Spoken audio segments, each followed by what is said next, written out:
Okay. Oh, looks like chat box kind of died on us again.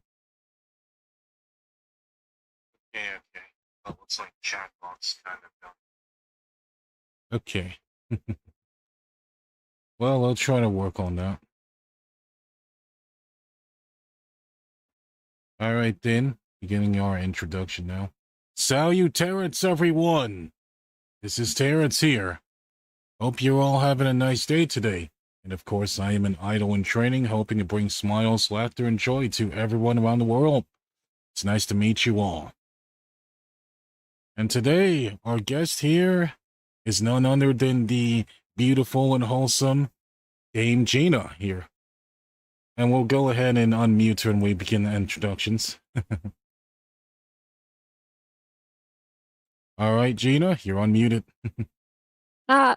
Yeah, hello everyone. Hello. I'm so glad to meet all of you guys. Thank you. And thank you for having me. No problem. Oh yeah, can you give us an introduction to who you are and about your content as well? Yeah, of course. Basically, I am Dame Jeeena, so Dame is just the title, by the way. A lot of people call me Dame. Jeeena is just fine. But I am a royal knight. So I basically train horses, I teach the little squires, and I do a whole lot of basically very comfy streams. Very cozy, comfy streams with some Minecraft, Pokemon, and some other indie games, basically. Yeah. Nice. So, of course, my first question for today is, how are you doing today? I'm doing really, really good. I am kind of nervous because this is my first little interview.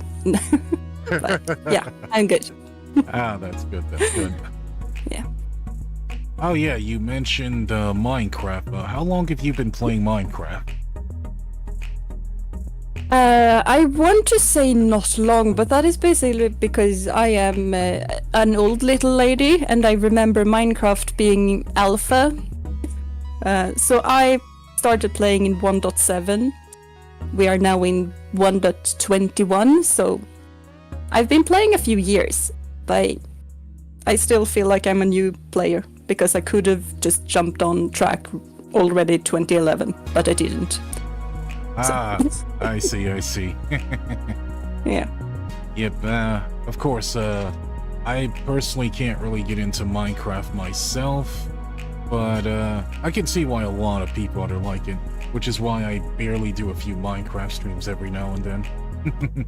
Yeah, I want to be able to play more Minecraft than I do, but it's sometimes difficult to know what to do, because there's just so many things to do. Oh yeah, indeed. And so many ways to approach it too. Yeah, and just so much grinding to do as well, and trying to make that interesting at the same time as making something happen is sometimes difficult. Oh yeah, indeed. Yep, usually when I play Minecraft, I always pretty much just explore and gather materials more than I am much of a builder myself. How about you? I'm basically the same. I kind of do a lot of traveling. I try to look for ruins and stuff to explore. That's kind of the thing that I like the most in any game, Minecraft included. But I also kind of like building. And I want to be able to do redstone. But redstone demands practice, and I do not practice. So. Right. Yep, understandable, of course. I barely practice this redstone or any of that stuff either. Yeah. Oh yes, you also mentioned Pokemon. How long have you been playing Pokemon? Also not for as long as I would have liked. Because I remember being a young little squire, and I just watching the cereal packages, and there were some ads for Pokemon Fire Red and Leaf Green, and I just went like, Mom, Dad, I want them. Please, can I have a Game Boy and those games? I did not get them. So my first game was Pokemon Diamond. I see, yeah. I see. So I've been a Pokemon fan since Generation 1, but I've been playing since Generation 4. Oh, yep. I can imagine the struggle of that. Hey, I wanted to play the first games, but I had to start in one of the newer ones. Yeah. Basically, when a whole lot of Gen 1ers like me started feeling like, nah, Pokemon is bad at, like, the new Pokemon are really bad. That's when I started playing the games. Oh, so, yeah. There's a lot of drama about that. Oh, yeah, a little too much drama on that. Yeah. But I try to steer away from most of it, though. Yeah, drama is exhausting. Mm-hmm.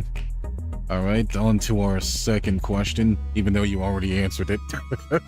Is this your first time being interviewed? Yeah, it is.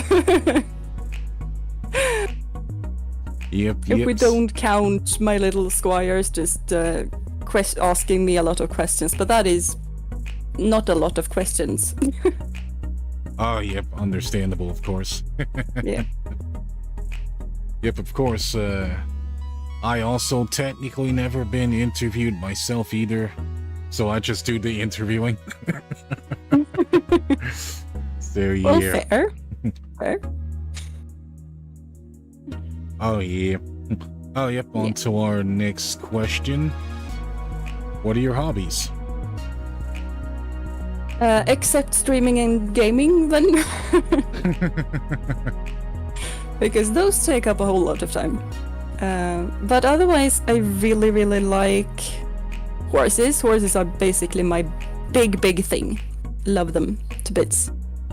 And I used to be a riding instructor in my free time as well. I don't do that anymore, but I still ride a whole lot, and I take lessons to become a better rider as well. Oh, I see.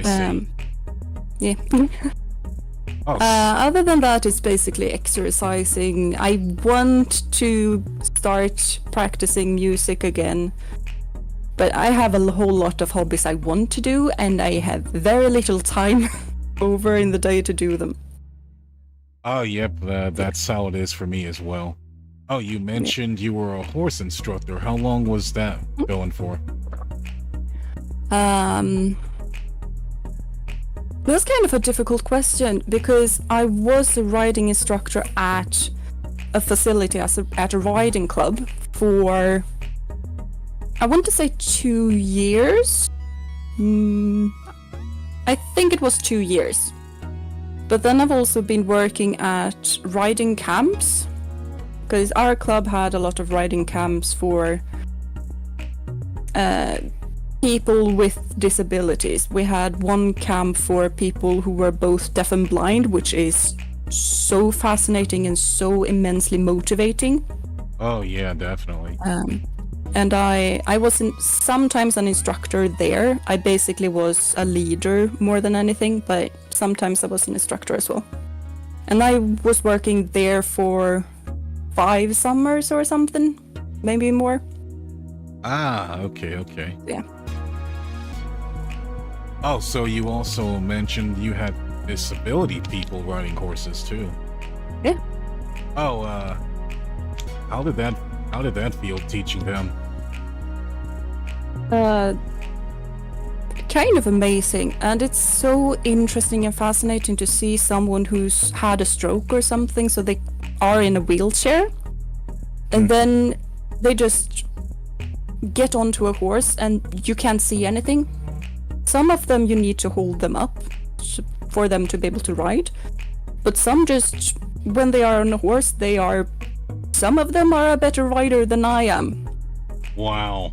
So it's just like, how?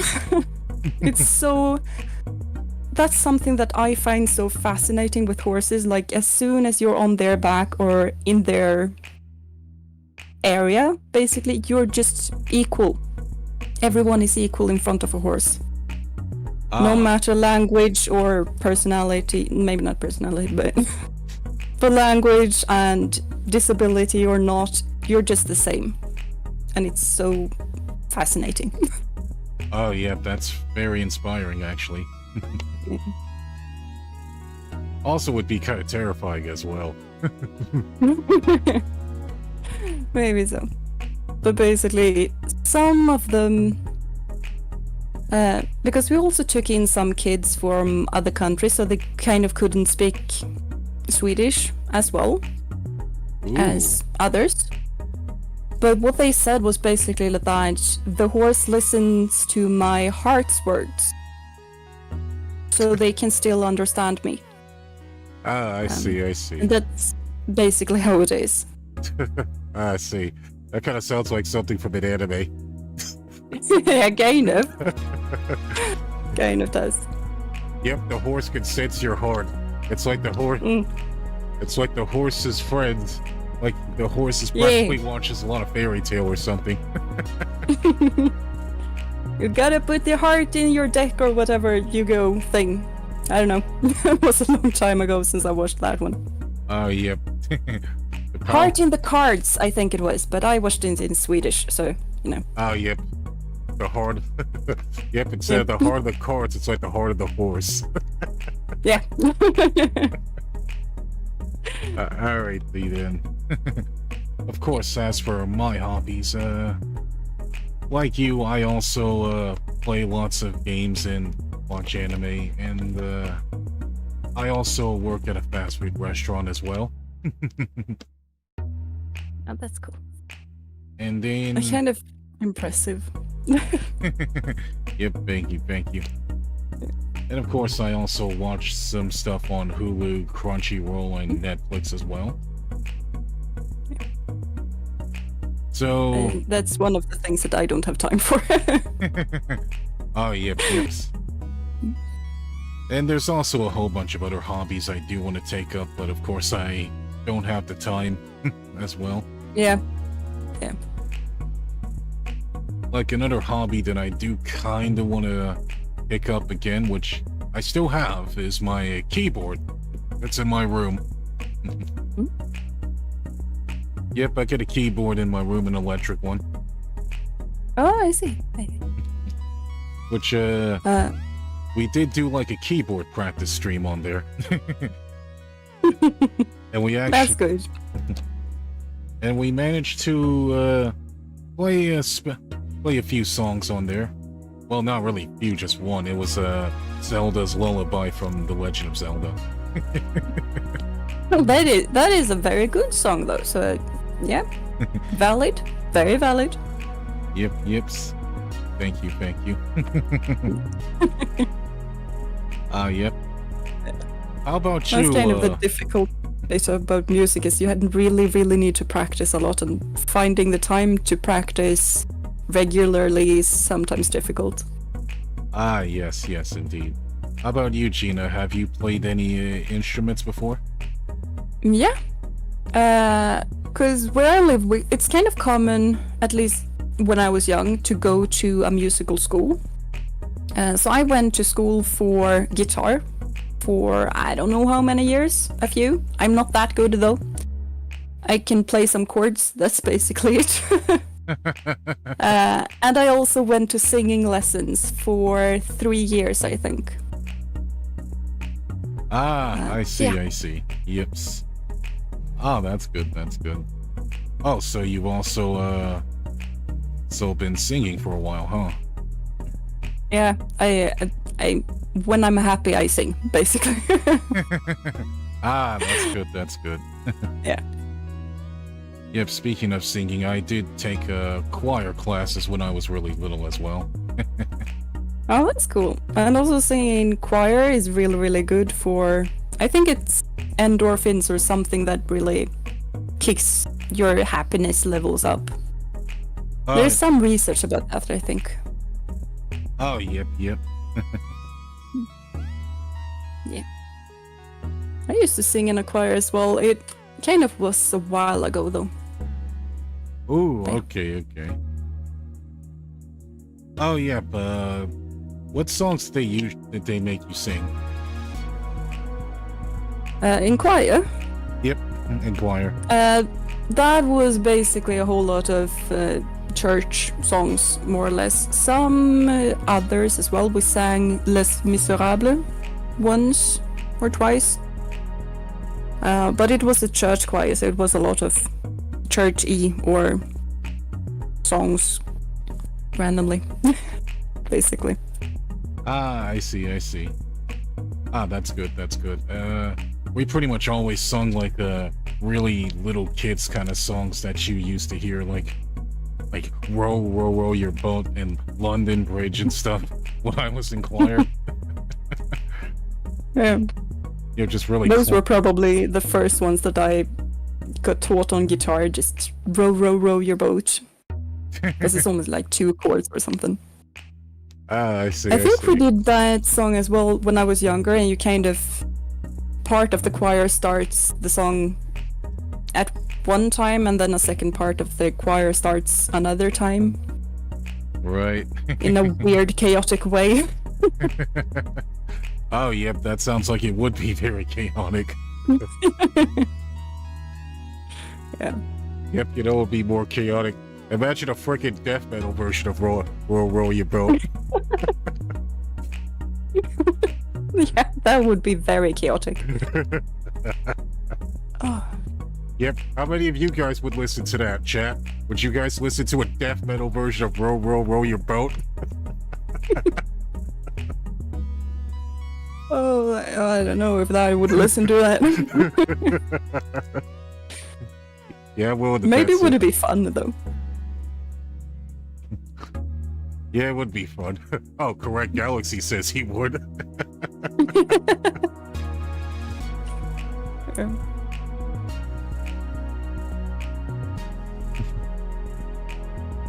I am not sure, but you can make it work, I guess. Indeed. I can probably not make it work. I am very unable to sing metal or like hard rock thing. My voice can't do that. Oh yeah. I won't bet so. Oh, mine too. I can get like really low and really high sometimes, but every time I get too high my voice cracks a lot. I'm a soprano, a high soprano. I used to be, at least. I'm not that trained anymore, so I'm not sure I can reach the highest of high notes anymore. But yeah, I tend to err on the side of let's take the highest note that I'm able to do. Yes. Oh, that's good at I'm least. more comfortable. Yeah, I'm more comfortable up there than on the lower end. Oh yeah, Correct Galaxy asks, what songs do you sing? Basically a whole lot of different songs. Like, I like to listen to Ed Sheeran, for example, so I sing his songs a lot. And just some kinds of songs that I don't really have a good English word for, but visor, folk songs, basically. I like music that has words with a meaning, like lyrics has a meaning to it. Then I kind of like it. I see. So you listen to songs that have deeper meanings behind their lyrics? Yeah, more or less. And because I live in a part of the world, like, we have a lot of musicians where I live. So we're kind of flooded with a whole lot of pop music which just has a really, really good beat, and that's all the song has. And when you really listen to the lyrics, they just fall flat, or the singing isn't quite there. The cutting. Sometimes I feel like I can do this better. But yeah, lyrics over just the music. Okay, nice. Alright, on to our next question. What do you play video games? Oh, a whole lot. Like, I'm very much into variety, but I lean more heavily on the cozy, comfy games than anything. But I do play some other games as well. Like I have one horror game that I have been meaning to play for a long while, but I never find the perfect night to play. Yes. And you know, some JRPGs, I don't play them as much as I used to when I was younger, but I like adventuring games. I like a world that I can explore in some way or another. And I like some farming simulators. I like horse games, but there aren't a lot of good ones. I haven't found a good one. Oh yeah, definitely. So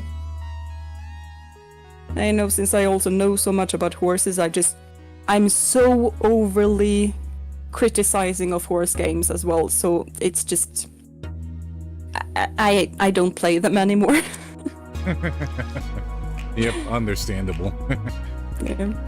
Yeah, there aren't too many good horse games, and the most famous horse games that I know is Barbie's Horse Adventures.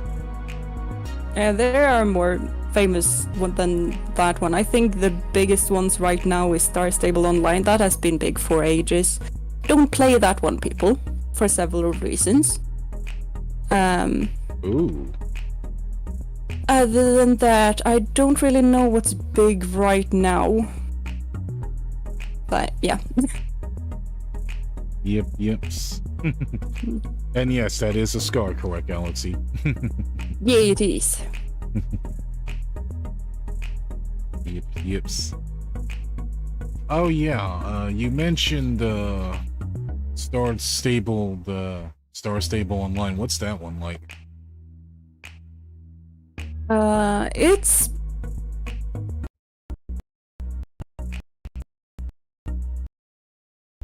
Wi-Fi? when I say recently, I mean the last 2 years-ish. But basically, it's a horse game that for once is not about a girl meeting a boy and then you have a mean girl who is together with the boy and you need to steal the boy from the mean girl. For once, it's not that story. It's a story where you actually try to save the world. You see, with your horse as your best friend and also magic. And a whole lot of world to explore and a whole lot of side quests. So on the paper, it's one game that I would really, really enjoy. Ah, nice. Yeah. Yep, on paper, but it of has course. this. Yeah. Oh yeah, but it's. Oh yeah, go ahead. Yeah, but it's kind of been taking a different direction as it used to be, because it used to be really, really good for both young players and adult players, and now it's very much geared toward the younger audience with a whole lot more tween drama thing that it used to have. And there's also a whole lot of microtransactions and a whole lot of pushing to buy this horse for real money and buy this set of clothes for real life money. That's been pushed more and more. So it's just, slightly icky. I see. So it pretty much went from being kind of good and wholesome to pretty much being a microtransaction cash grab, huh? Yeah, kind of. And also a microtransaction cash grab using FOMO, because sometimes the certain clothes are just available for a month or something like that. So you can either work incredibly hard and probably not, because they add so much more in the latest updates. But you can, earn some of the clothes, but you kind of need to buy in-game currency for the rest of it. And if you don't, when the update comes the next month, it's gone. I see. Yep. Yeah, that's kind of weird. Yeah, so that is why I say, it used to be good, but don't play this game. Yep. Oh yeah, you also mentioned JRPGs. What JRPGs do you play? Right now, it's Rune Factory that I am very hooked on, and I have been hooked for ages. Yes. So that is probably the biggest one for me right now. I used to really, really like the Tales of series. But when they stopped being on Nintendo consoles, I kind of couldn't play them that much because I've never had a PlayStation, I've never had a GameCube box. Xbox, it's called. So I kind of couldn't keep up with the games when they left Nintendo. And now, when I play them on PC, it's just like there's so much so many new things, and I get so overwhelmed, and they are kind of triggering my little perfectionist brain because I want to do everything perfect. And since I don't understand, I can't do it perfectly, and I enjoy them sometimes, but they are kind of confusing at the same time. Yep, understandable. Oh yeah, correct Galaxy Axes. What dress do you like? Dresses? I don't know, an A-line skirt, but mainly I go with pants because more fitting in the stable. And since I also am so much trained in the equestrian style, I kind of like tight-fitting pants because they are easier to move with, they are easier to just ride the horse with, you don't get stuck on stuff. So, basically just jeans and a t-shirt most time. Oh, nice. Yeah. Yeah. Understandable, of course. Nothing wrong with jeans and a t-shirt. Hey, I need to be able to move. Yeah, that's right. No pantsuit shots for you, folks. Yeah. Yips. Yeah. Of course, back to our question. Oh, yes, what Tales of games have you played? Tales of Phantasia was my first one, and I adored it to pieces. Then I played Tales of the Abyss. I played Tales of Symphonia 2. And then nice. I've played Tales of Berseria on PC. And I have Vespia, and I have the newest ones as well. I haven't played those two though. Okay, nice. Yeah. Oh yeah. And those I kind of play on my own as well. I don't stream those because I just don't feel like I'm good enough and I need to focus, and then it's kind of difficult to speak and play at the same time. Oh yep, understandable, of course. Yeah. Especially when the action gets really, really heated. Yeah, and there's a lot of cutscenes and stuff you kind of need to keep up with. So yeah. Yep, understandable, of course. Yep, it's funny because my first Tales of game is actually Symphonia. Oh, that's cool. I think they are doing a remaster of that one, so I kind of started considering that maybe I should try that one because I just remember liking Tales of Symphonia 2. Yep. Because it is kind of a continuation of the first one, and I kind of like it when you have games that are a continuation of one another, and you can see some of the characters appearing in the other games. I kind of like it when they do that way. Yep, me too, actually. Just to see what's going on, or what new adventures they're on now. Yeah, and also sometimes seeing them grown up and how they have changed and what they've been up to. Yeah. Yeah, we don't have a lot of games that technically give us sequels like that sometimes. Yeah, there's really a few. We have 2 Zelda sequels now, but that's 2. Oh, yeah, definitely. Yeah. Considering how many Zeldas there are, 2 is not a lot. Oh, yep, definitely. Especially when so much more can happen. Yeah.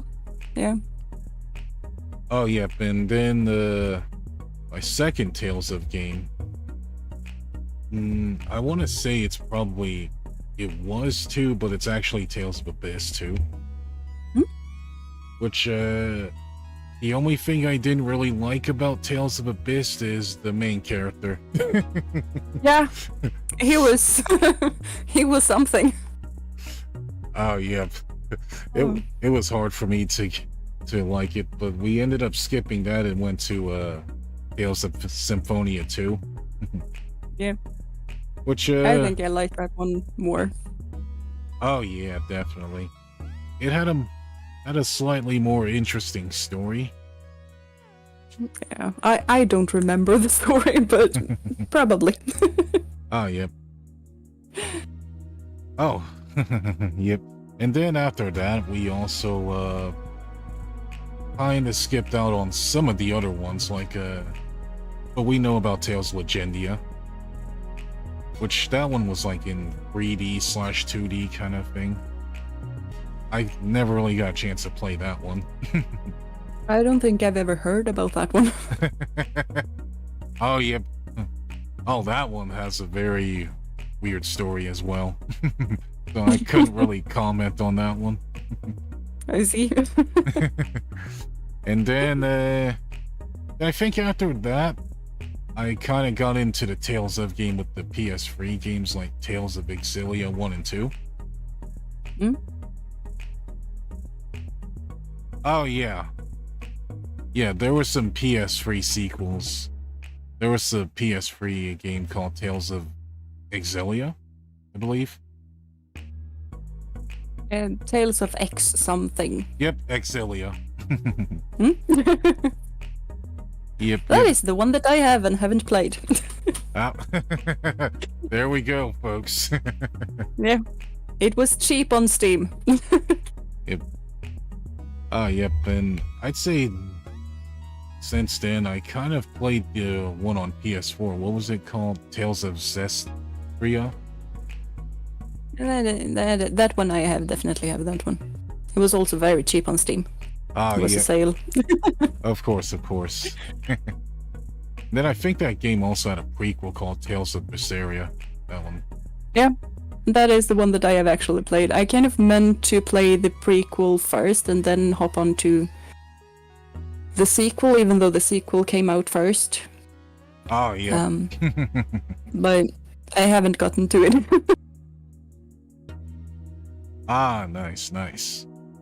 Oh, yep. I haven't beaten them either, so I can't really say much about the stories on them. But I did really like a Berseria story, though. Yeah, I like that one as well. I kind of meant to actually play through it, but sometimes, you just play a game a whole lot, and then you kind of want to play something else, so you switch games, and then you kind of have a difficult time switching back because you've lost all the skills necessary to actually play good. Alright, nice. That happens to me, at least. Yep, me too. Alright, correct Galaxy Axis. Have you ever met Kendra? Kind of yes and no. We've been speaking a bit on a server that we're both in, and she's been raiding me at least once.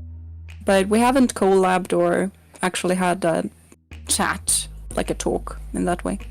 Yep. Would love to collab with her sometime, though. Oh, yep. Yep, we've done a few collabs. She's really cool. Yeah, she seems like a really, really cool person. Oh, yep, he also asks, what's your favorite color? Purple. Nice. Also, welcome to the stream, Kataro. Alrighty then, on to our next question. Oh wait, I didn't finish my story either. And I'd say, and then after Tales of Berseria, then we play the Tales of Arise. That's pretty much the newest one now. Yeah, that is the newest one that I've been wanting to play, but I have a like somehow I've put it into my head that I need to finish Berseria first for some unknown reason. Oh, yep, definitely. Yeah, I have it. It's downloaded even. I think it's on my to play list. I have a lot of games there. Oh, yeah, me too. I have a lot of games on my Steam wish list that I never buy. Yeah. But I usually don't play games on my PC anyway either, so there's that. I play more and more on my PC. I used to prefer the Switch or my Nintendo console of the time, but now I kind of switched more and more to the PC. Sometimes it's really, really nice though to just lay on a couch or something with the Switch. So. Oh, yep, definitely. Oh, yep, on to our next question. What are your favorite video game genres? Adventure, survival, simulation. Those are probably my favorites. Ah, nice, nice. Yeah. I used to play a lot of Sims. I've grown out of that one though. Oh, so you used to play a bunch of city build simulation games? Yeah, that too, and farm life simulators as well. You know, your Stardew Valley is technically a simulator. Oh yeah, definitely.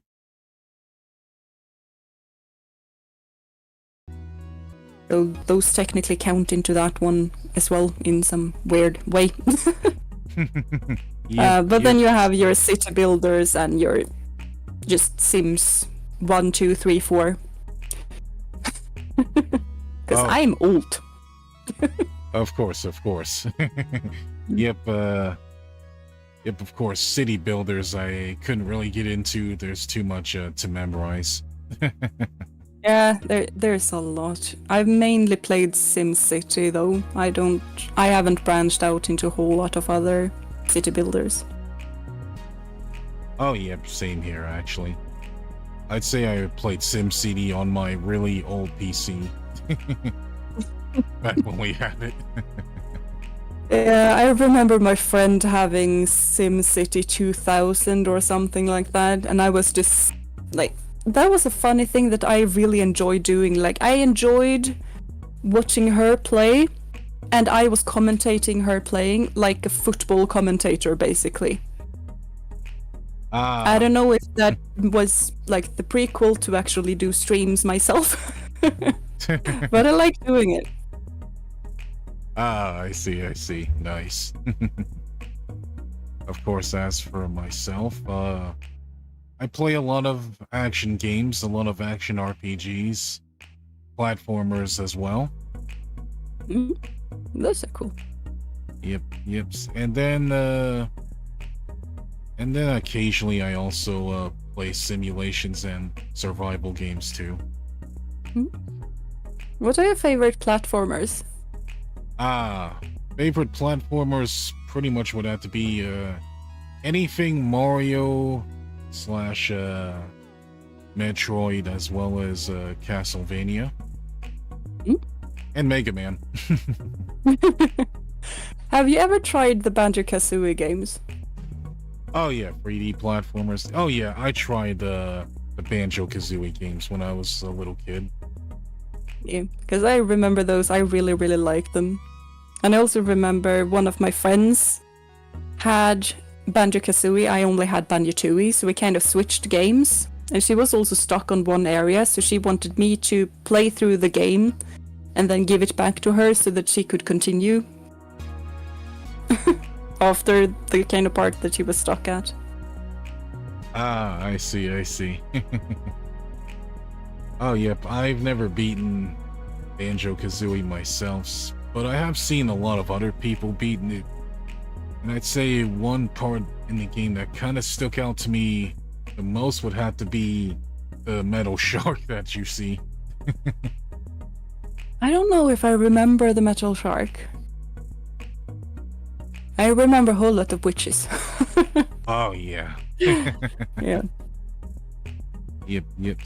And I just found the whole thing with, Kazooie shooting eggs out of her mouth and the different eggs that you kind of collected and stuff like that. That was kind of cool. Oh, yep. Oh, was that in Banjo-Tooie, or was it in both games? I think that was in both games. And the whole transforming thing, I'm pretty sure was in both games as well. The only difference being in Banjo... No, the Mumbo Jumbo character was in both. But in the second one, the mole got murdered. Oh, God. And he was basically a ghost at your house. And I think you wanted to save him or something. I don't remember. Oh, yes. That's right, folks. Murder in a Nintendo game. Well, not really Nintendo, but close enough. Hey, it wasn't a Nintendo console, so... Of course.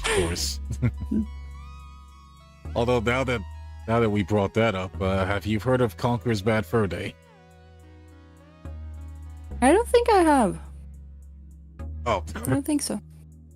Oh, we gotta go ahead and show you some clips on it. It's gonna be really funny. The game's really funny. And yes, the mole was a ghost, correct, Galaxy?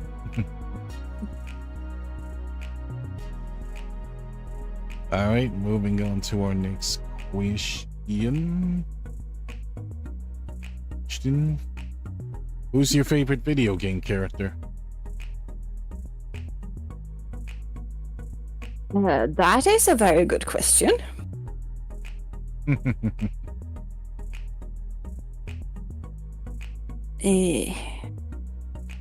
Because there are a lot of really, really good ones. The first one that I kind of started thinking about was Link or Zelda. But they also change a whole lot between games, and Link is Link. He basically only has one personality, the one that you give him. Zelda is very different. I really, really liked Zelda from Twilight Princess. No, not Twilight Princess, Ocarina of Time. But at the same time, there's so many really, really good characters from Rune Factory. So I don't think that I have a favorite character. There's just a whole lot of ones that I really, really like. Ah, I see. Alright, who would be your top 5 video game characters?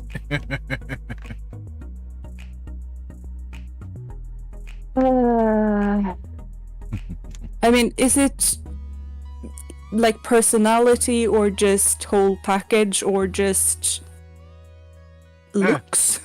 Design? We can pretty much go whole package. Could be anything.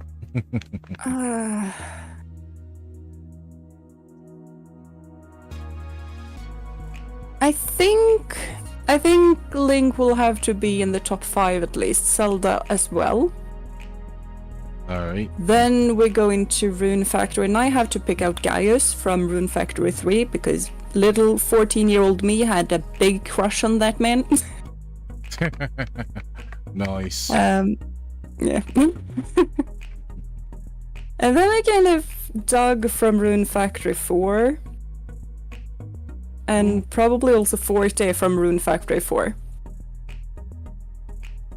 I think that would be my top 5, but it's difficult to choose, but those are the 5 that I think of directly. I also like Luigi, because Luigi is like my main in any Mario game.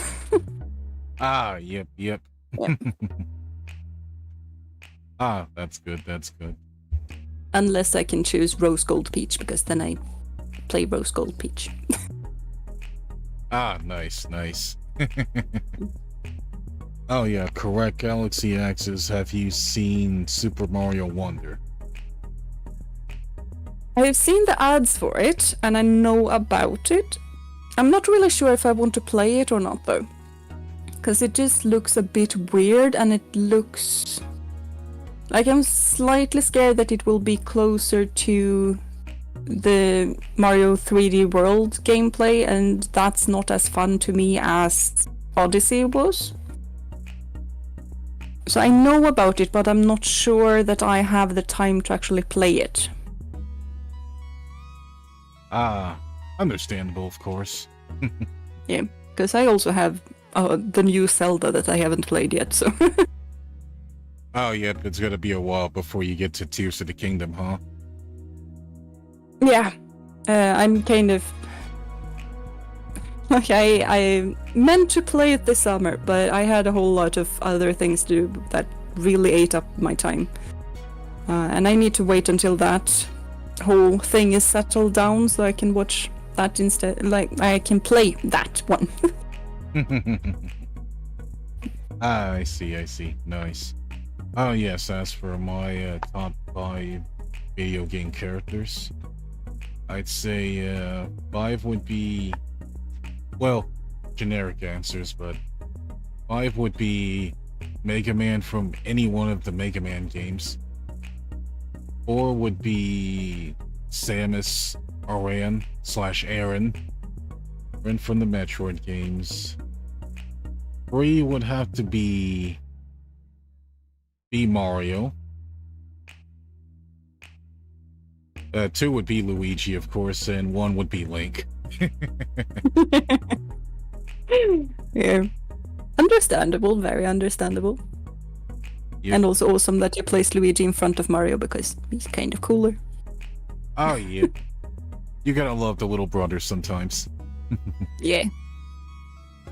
Seeing as how I'm also the youngest sibling in my house as well. I'm the oldest in my household, but I was the only one for a very long time. I see. Understandable. Oh yeah, and honorable mentions go to Kirby as well. I actually haven't played a Kirby game. Oh yeah. I know they're really popular, but I've never gotten into them, and now I kind of just see them. I can understand why people think that it's fun, but it's also something that, you know, I have a whole lot of games to play. No need to add another one.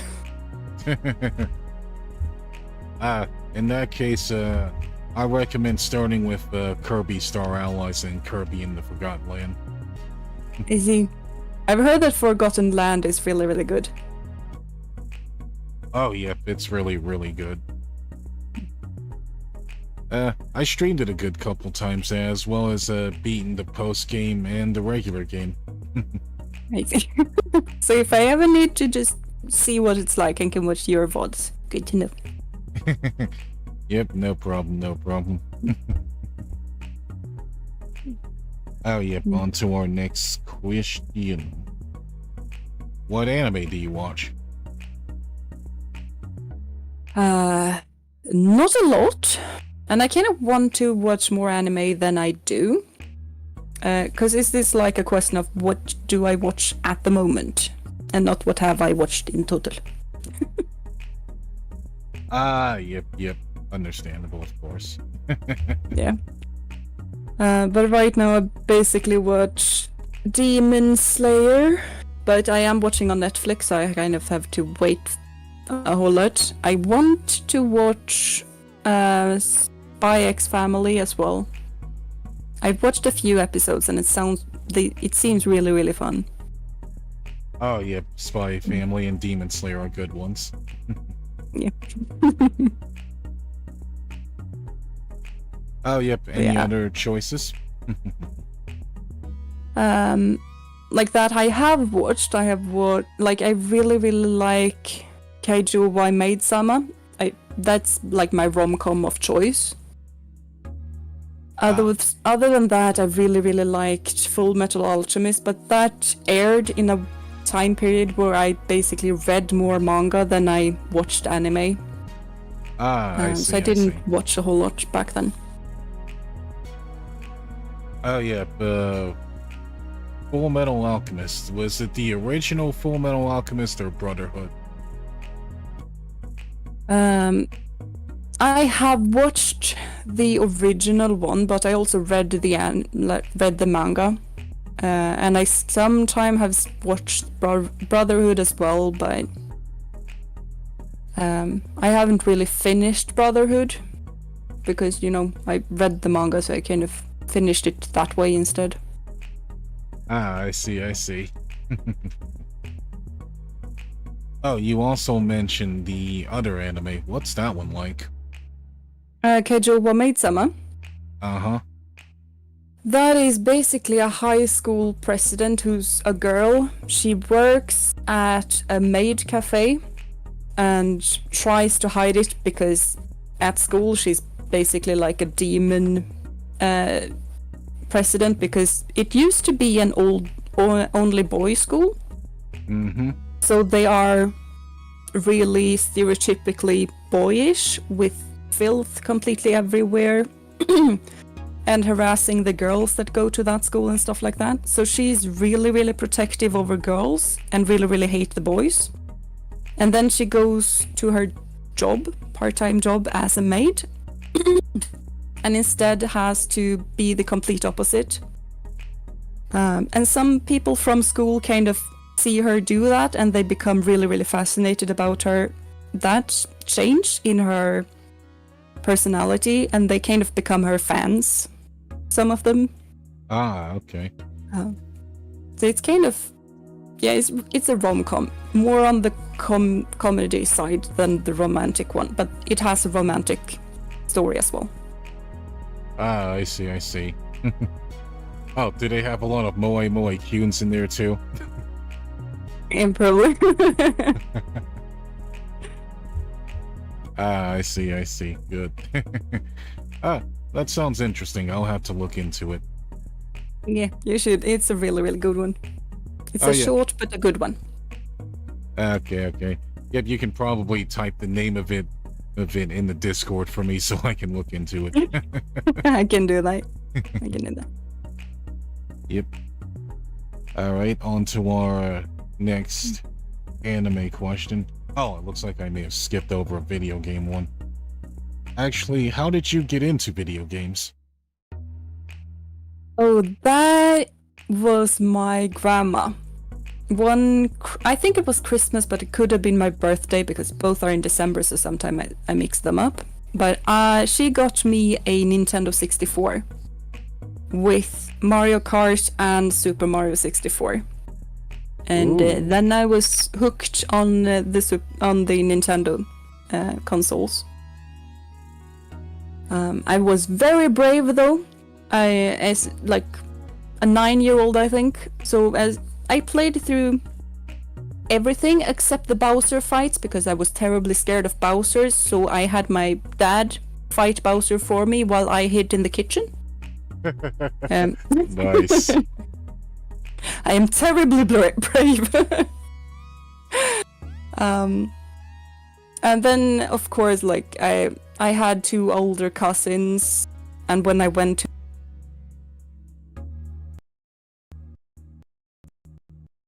Wi-Fi. kind of helped me to the computer, and I got to play a couple of their games as well. Ah, okay, nice. Oh, so I guess you were scared of Bowser when you were a little kid? Yeah. Ah, yep, understandable. Oh, what if you face Bowser now? I have no issues with him. I have beat him to a pulp several times. Ah, okay, that's good. That's right, folks. But I used to be really scared when I was younger of a lot of things.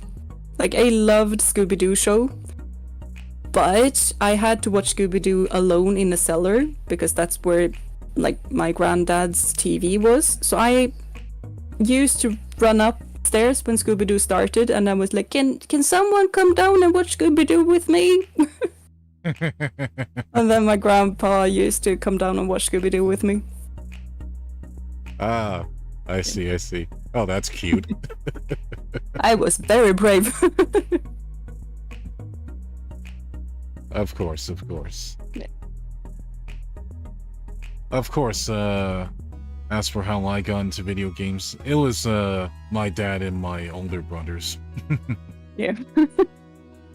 I think that's normal. Like, the most usual way to get into video games. Maybe it's not. I don't know. Oh, yep. Yep, that is true, of course. I can't really say I remember what games we usually play together, but I'd say, maybe we played a lot of, Smash Brothers together, as well as some of the really old WWE games. Yeah. Yep. Kind of a different start than I did than with the whole Mario Kart. Let's play Mario Kart with Grandma at Christmas. Of course. Yeah, me and my family were pretty competitive around those times. But I'd say the only time we actually did work together was me and my oldest brother actually played some games together, like Twisted Metal and such, as Double Dragon. Yeah. It's really fun to play together with people, though. It's kind of a whole lot of other thing. It's really bonding experience, kind of. Yep. Except when you get so frustrated that you yank out the other's controller, but I wouldn't do that. Oh yes, of course. Lesson of the day is, folks, if you want to bond with someone, you don't play fighting games or games with PvP in them. And also probably not Mario Kart. Yep, not Mario Kart either. Yeah. I think Mario Kart will probably have someone might resort to physical violence. Yeah. Especially younger kids, but you know. Yep. Alright, on to our next question. How did you get into watching anime?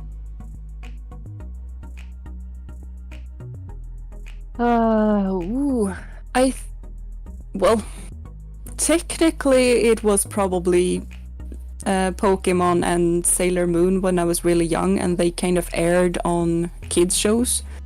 Because when I was younger, we kind of didn't have a kids channel. We had 2 channels that aired kid content at like 7 to 9 on Saturday and Sunday morning, and then I think 6 to 7 in the evening. So you had your little spots where you kind of had to watch, and Pokemon and Sailor Moon were on there. So that was probably how I got introduced to it.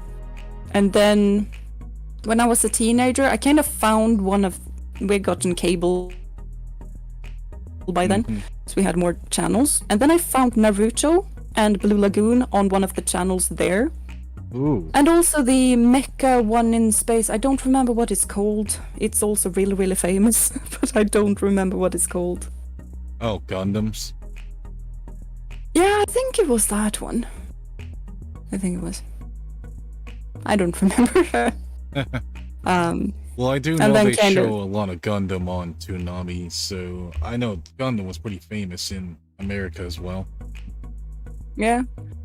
And then also it was basically through manga as well, because I had some friends that kind of read manga, and I think the school librarian also noticed that manga is a big thing. So they kind of brought in your Naruto books, your DN Angel books, so I could borrow those as well. So I kind of got it 2 ways in my teenager years and tween years. I see. Oh yeah, you mentioned Sailor Moon. Was it the version of Sailor Moon that had that really cheesy opening song? Yeah, in Swedish. So I only know the Swedish version and not the English or Japanese version. I see. Oh, good. Then I do have a fun fact for you. The English and the Japanese versions of songs are actually very close to each other. Oh, that's cool. I think the Swedish one is very different, but I'm not sure. Oh, I see. Oh, you'll have to send me the Swedish version as well. With the translation, then. Yep. Yeah. Because it's the same melody, but I think the lyrics are off. But I'm not sure because I haven't listened to the English version. I have a friend who really likes Sailor Moon, but she's just pushing the Japanese version to me instead of the English dub. So I kind of have no idea. Oh, yep, understandable, of course. Oh, yeah, was the Pokemon theme also in Swedish as well? Yeah, and that one is better than the English one. Oh, that would be funny. Yeah, imagine saying "gotta catch them all" in Sweden. Yeah, but we kind of say, like, some phrases are in English. So "gotta catch them all" is one of the phrases that are in English, even in the Swedish song. Ah, I see. I'll have to look into that as well. Yeah.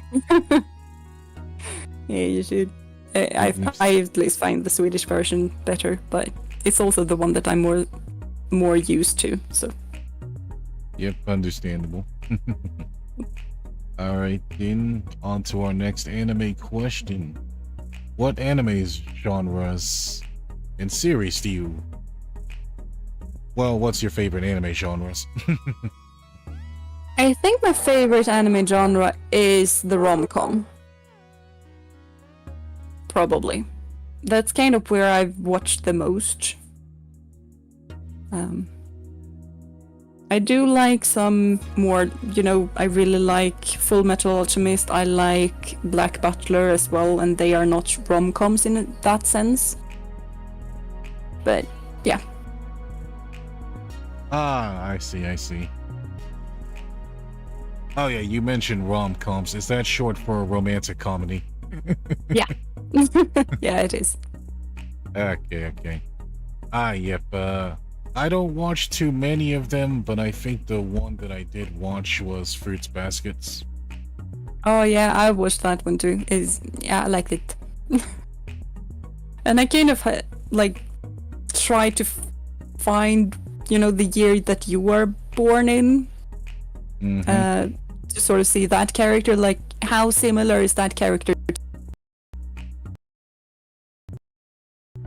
Discord being a jerk, usual. To me, I was very disappointed. Yeah, mine was just hyper nervous all of the time. It was not impressive. Ah, yep. Understandable. Yeah. Yep, Discord's being really weird today. When is it not? Ah, yep.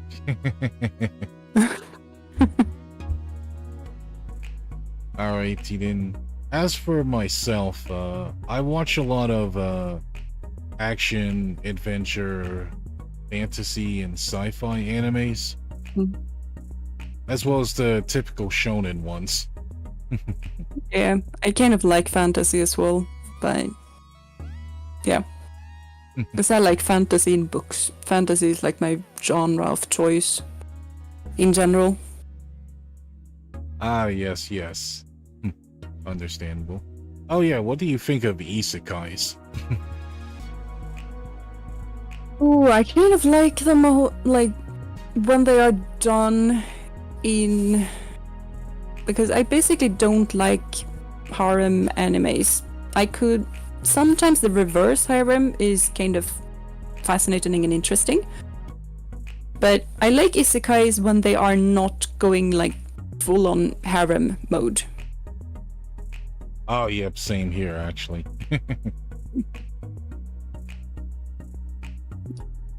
Yep, I'd say, noteworthy, isekais are ReZero, as well as that time I got reincarnated into a slime.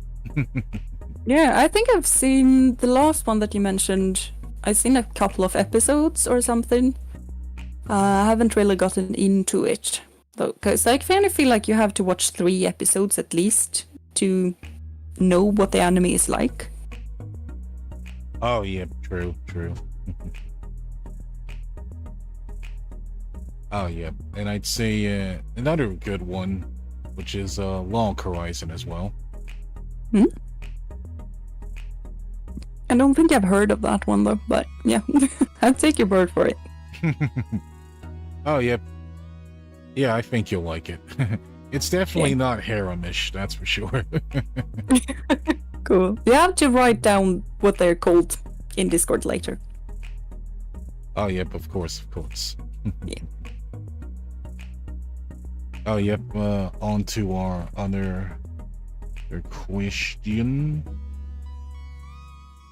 Then, what books do you read? Right now I'm reading Monkey King, which is it's a shortened version of Journey to the West, which is like, I don't know how many pages long book from China from the 15th or 16th century or something. Oh, yep, It's kind of amazing because it basically like reading an anime, but extremely condensed. And all of the different anime tropes are in that book, so reading that is basically like knowing oh, this is where manga and anime came from. I understand so much more now. Other than that, I kind of like history retellings, but with fantasy. So one of my favorite book series is the Napoleonic Wars, but with dragons. Ooh. It's a really, really cool little book series, and I love it to bits. Nice, nice. And I've also read Marie Antoinette and her sister, but with witches and magic. It's a very, very thick book, but it was kind of an interesting read as well. And you kind of know how it ends, because Marie Antoinette, she kind of dies, spoiler alert, but she dies. So you kind of know where it ends.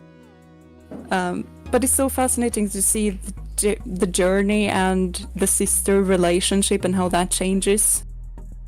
Oh, yeah. Yeah. And also getting to learn about her sister, because I had no idea about her family other than, her and the king. So it was kind of fascinating to get to learn about the others as well. And I went on a Wikipedia jig on that one. Because I just wanted to learn about everyone in her family and what they were actually like. Oh, yep, definitely. Yeah. But other than that, I kind of really like fantasy. In general, I don't like YA fantasy, like young adult fantasy. So I'm currently trying to find adult fantasy without the whole young adult thing. Oh, yep. Like adult without being too, sexualized? Yeah, there's that, and there's a whole lot of drama, unnecessary drama in young adult fantasy, and a whole lot of... You can really feel like the characters are teenagers, and I have a book that I just read a couple of chapters in, and then I just went yeah, I hate the main character so much. She's so unbearable. I can't do this. Yep. Oh, that would be kind of funny. Yeah, imagine hating a book so much, you write a book about hating the book. That would be something. Yeah, there's basically 2 books that I haven't read because I just hated the main character so much. And one of them I kind of wanted to like because I really liked the way the author wrote the book, but I hated the main character so much that I just went yeah, I'm not dealing with this. I've read half of it. I can't stand him anymore. Right. That's beautiful. Yep. As for myself, I'd say I barely read books nowadays, but I do remember reading a lot of Goosebumps as well as a lot of children's books around those times. Yeah, Goosebumps was big. Oh, yeah. How about you? Have you seen Goosebumps or read any of the Goosebumps books? I don't think I've seen it, but I'm also not sure because it's probably named something different in Swedish, and I'm also not sure about the books, if I read them or not, because Swedish.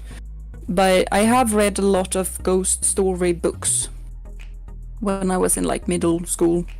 And middle school for me is like 10, 12-ish year old. Yep.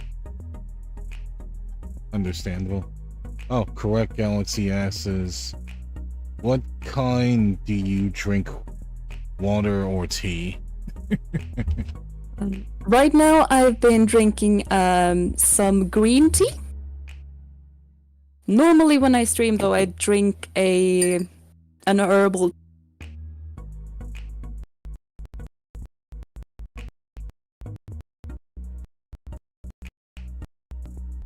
Could drink a green tea today, but I also have a water bottle next to me in case I need it. I see. Oh, can you repeat that as well? Discord kind of cut you out quite a lot. No.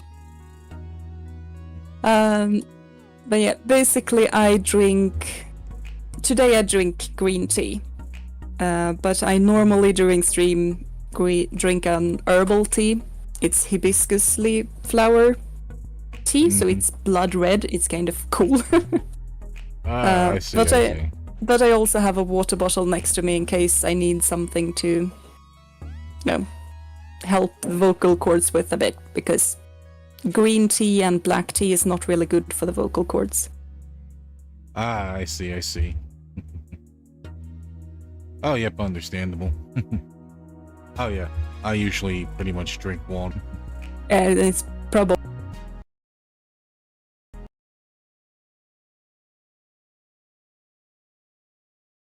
Or maybe it's my tea, Wi-Fi. So, this is like my third cup of tea today. I see. Understandable. Oh, were you drinking a lot of tea because you were excited today? Yeah, it was also because I drink tea in the morning because it kind of... I don't drink coffee, I drink tea instead. And then I had another cup when I came home because me and a friend of mine went to a zoo today. And I kind of needed a cup of tea to just relax and unwind after that because there were kids everywhere and also adults behaving like kids everywhere. Oh, God. So. Yips. Oh, yep, understandable. Yep, I deal with that all the time at my job. Yeah, I deal with it in my job as well, like, yeah. Because I'm a teacher. That's my daytime job, and after that I'm just... Like, there are nights where I just come home and just want to be quiet and alone because I'm so fed up with people and humanity. Yep. Yep, almost exactly how I feel. Yeah, I can understand that. Yep. On to our next question. Have you learned anything from video games or anime? I would say a whole lot. Since I've been watching so much or during so many years, it's probably difficult to just pin it down. I remember Pokemon Legends Arceus having some real good, meaningful bits and pieces in there. And also how you kind of can't count on people liking you, and if they don't like you, that is fine as well. And just generally try your best, because that's typically a common theme in manga and anime and games, that just do your best. That is probably gonna be good enough. Yep. Of course, I've learned a lot of those same things as well. Yeah. And it's probably a lot of things that both you and me have learned from video games that we just don't remember because it's been so long. Of course. Yep, as you get older, your memories start to fade away a little bit. Yeah, and sometimes when you just have had a knowledge or a meaningful thing with you so long, you kind of don't remember where it came from. It's just your own now. Oh, yep. It's just your only memory. Yeah. And this is what we do now. Oh yeah, definitely. This is what we know and what we've always known and what we've always believed.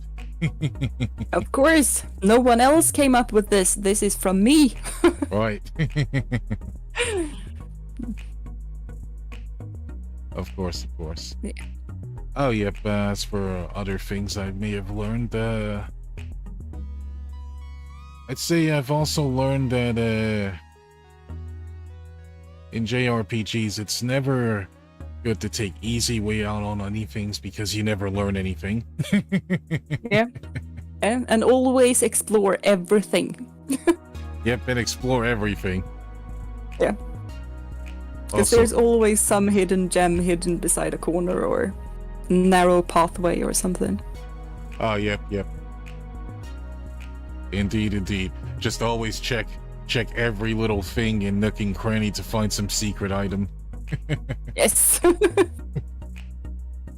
Like, I feel like when you've played enough JRPGs, you kind of get to be an expert level secret finder. Because I find so many secrets in different games just by going like, I feel like if I was to hide something, I would hide it there. And then I go there and it's a treasure. Oh, yep. It's like we know how video games work before the devs do. It's almost like we've played so many that we kind of know how they work. Right, right. Of course. As for our next question, what's your favorite food? Oh, sushi, probably. That's my comfort food. Like when I want to celebrate something, I kind of want to have sushi mainly because I get it so rarely because there are no sushi places where I live because I live in the middle of nowhere. So I kind of have to travel in order to get sushi. Pizza I can get easily, hamburgers I can get easily, but sushi is difficult for me to find. So I think that's part of the reason why I find it so special. Ah, I see, I see. Do you go for handmade sushi or grocery store sushi? Handmade. I've tried store-bought and it used to be fine, but they kind of switched how they made the sushi, so now it's just like it tastes like plastic, basically. So I can't eat that anymore. It used to be like tasty-ish. Oh, yep, understandable, of course. Yep, it's like eating something you've had before, but remember that it tastes differently from what you remembered.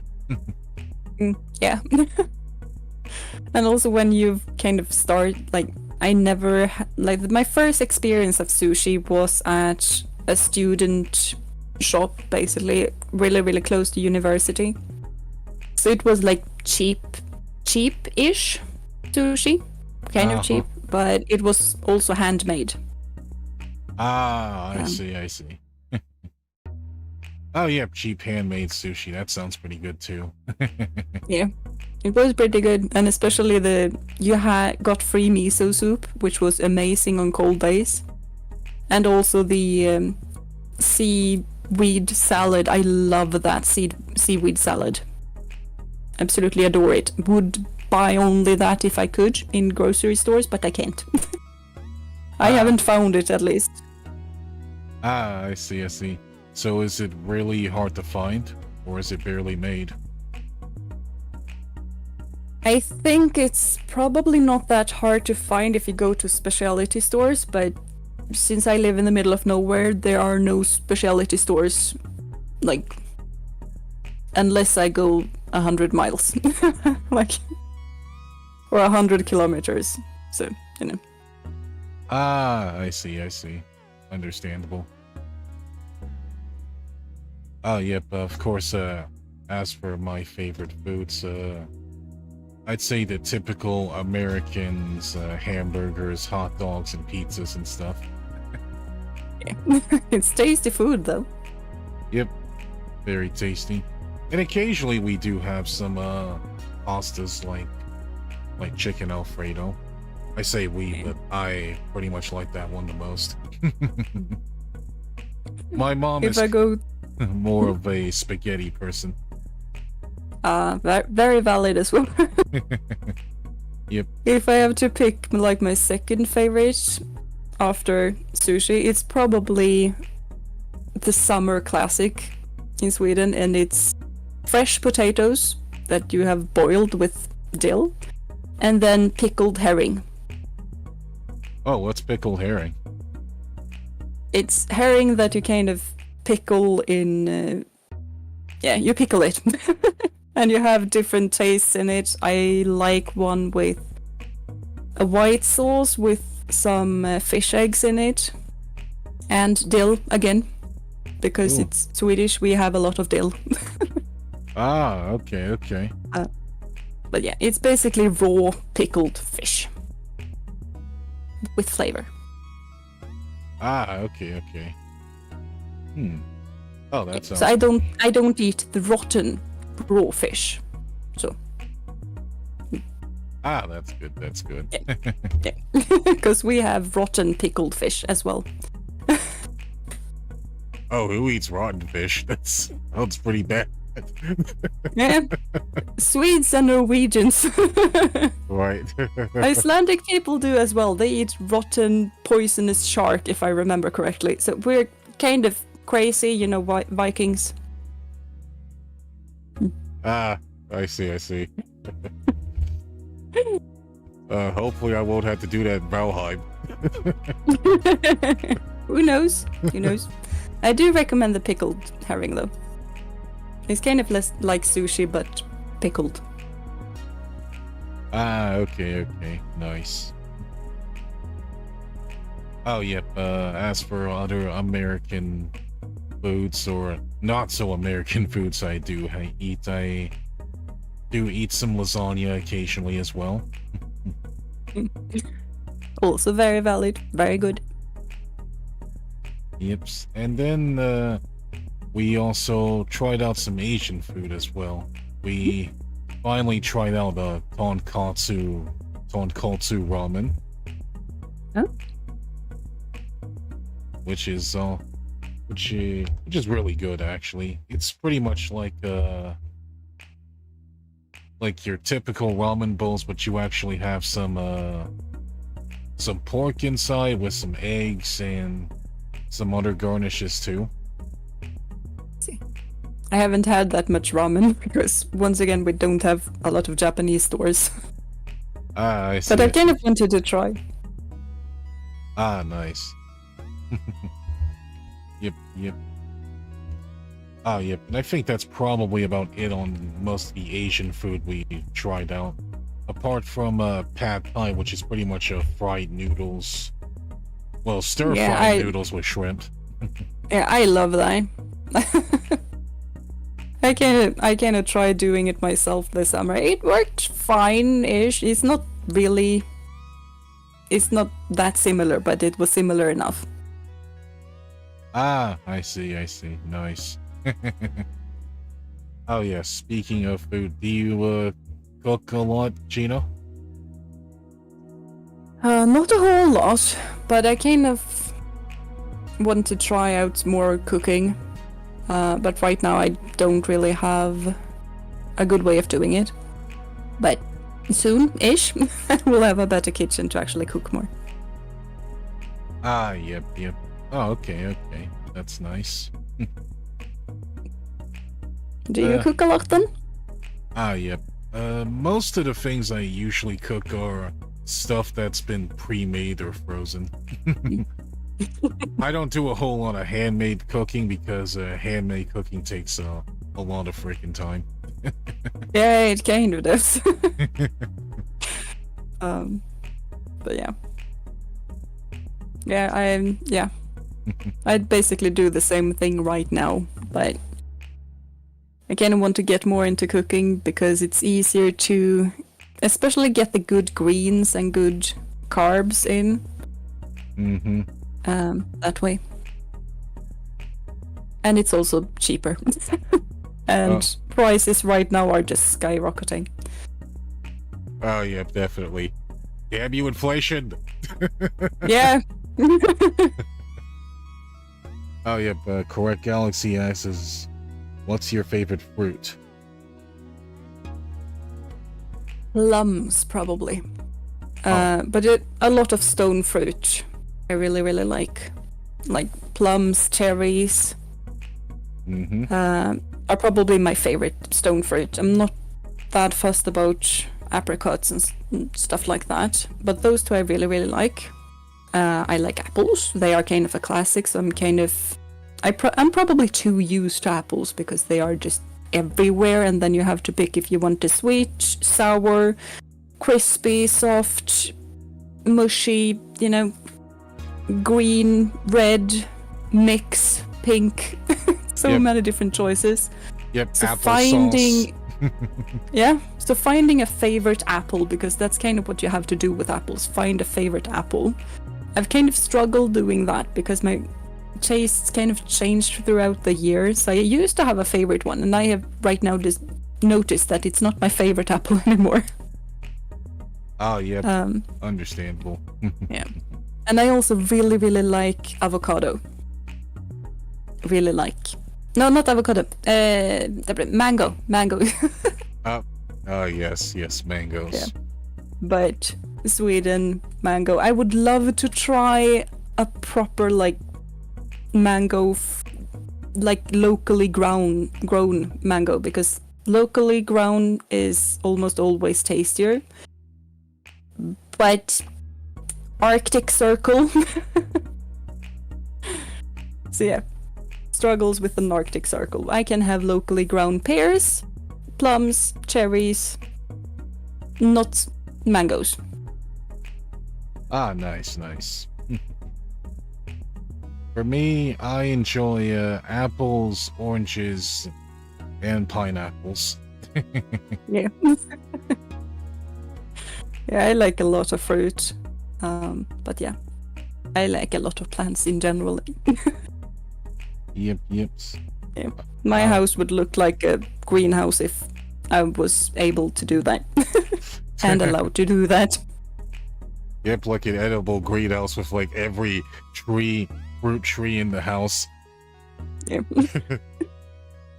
I actually have a tiny mango plant that I'm trying to indoor, because once again Arctic Circle. So I kind of like planting things, seeds from fruits and stuff like that, and try to make it grow. Ah, yeah. The tropical plants are a bit difficult, especially during the winter. Oh yeah, because of the cold. Yeah, but also because I have them indoors, so it's still warm enough for them, but they also get really, really low light because we have basically 1 month of complete darkness. Not really, but we have daytime is from 10 a.m. to 3 p.m. That is where we have our day light. Otherwise, it's just nighttime. So getting them to thrive with that low light level, and also when the air gets really, really dry in the winter as well, so they're not in the humid, sunlit area that they want to be. So even if we keep them indoors, it's kind of difficult. Ah, I see.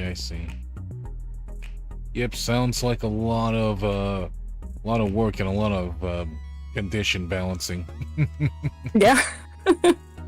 But it's also kind of fun because it's sometimes fun to just pick up my different plants and just put them in the shower and shower them, because that's a way to give them water and hydrate them, but also a way to up the humidity by just giving water to the leaves. Ah, Misting I is see. probably better, but I find it more fun to place them in the shower. Ah, I see. Oh, so would that also mean you also take a shower with your plants too? Nah. Nah, that I don't do. They take their own shower during daytime. I see. I see. So it's separate, huh? Yeah, very separate. That would probably be a way to conserve water, though.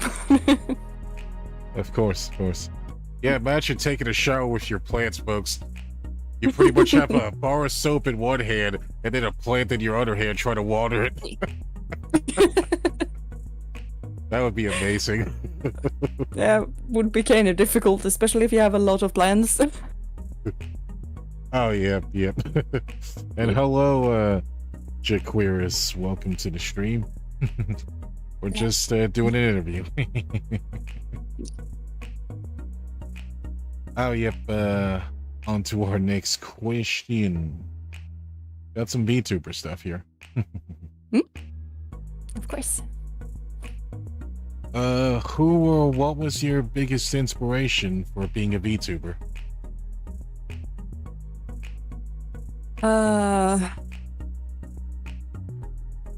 I would probably say my best friend, Ophelia, because she's the one who kind of introduced me to VTubing.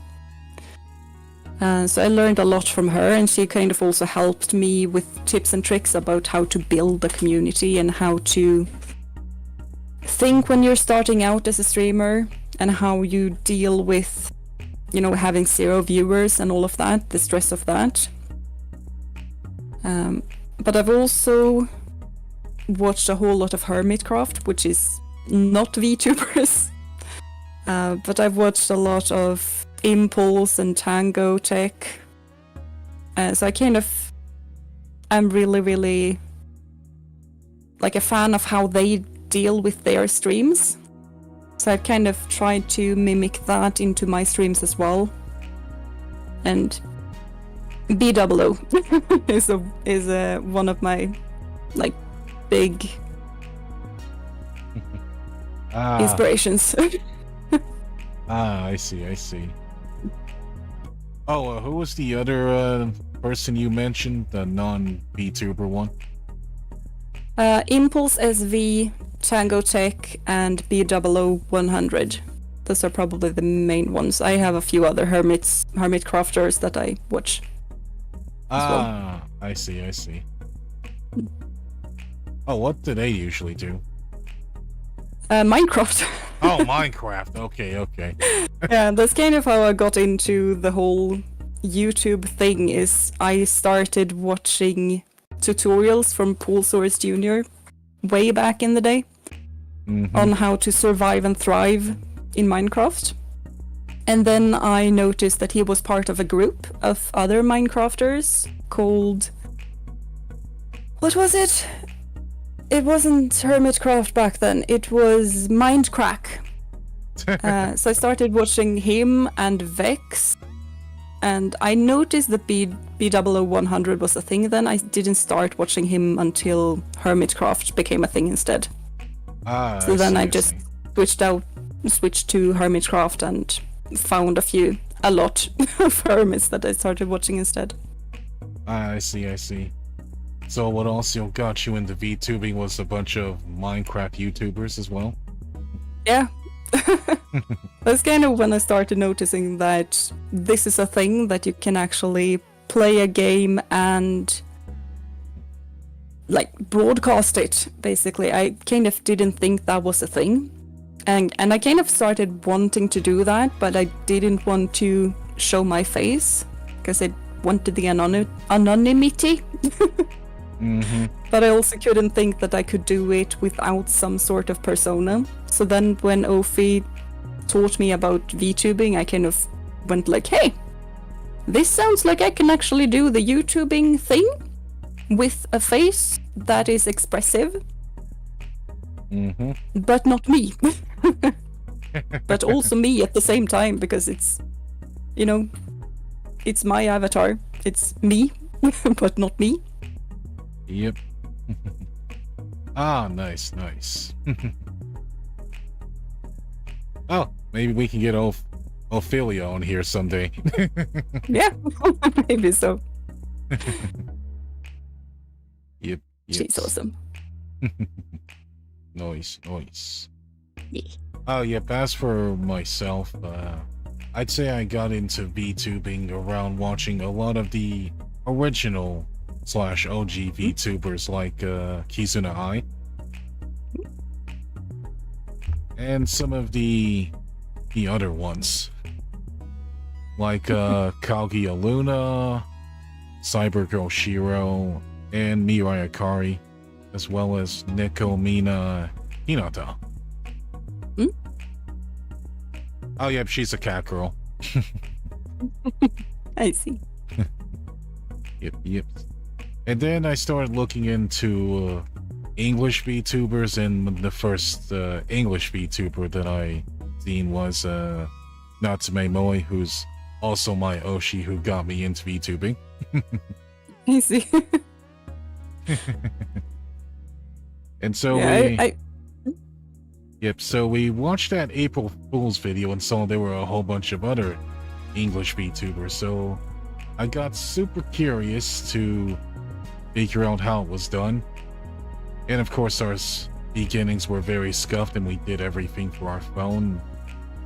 But then we finally saved up enough income tax money to get this really beefy laptop, and now here we are. Yeah, I feel like I got into VTubing a very weird way because I, watched a whole lot of, I don't know, like face YouTubers instead of virtual VTubers. Mm-hmm. Or so flesh like tubers, that's a bit of a yeah, joke. flesh tubers. Yeah, that's what they were called. I forgot the word. So I feel like I got into VTubing in a weird way because my history is in another part of YouTube. But I still feel like this community is so amazingly fantastic that I'm really, really happy that I got help finding it. Yeps. Yep, understandable, of course. Yeah. Alright, on to our next VTubing. Oh yeah, there is also one other VTuber. There's also the Hololive stuff as well. Do you watch Hololive as well, Jeeena? I've basically tried to watch them, but what I've kind of noticed when trying to watch that kind of company VTuber is that they have very little time to read and interact with chat. And I've kind of noticed that I find indie VTubers more fun to watch because they have that interaction, they can do that more easily. So I've tried to find a Hololive or, company VTuber that I liked or could follow, but I've just grown more fond of watching indie VTubers. Ah, I see.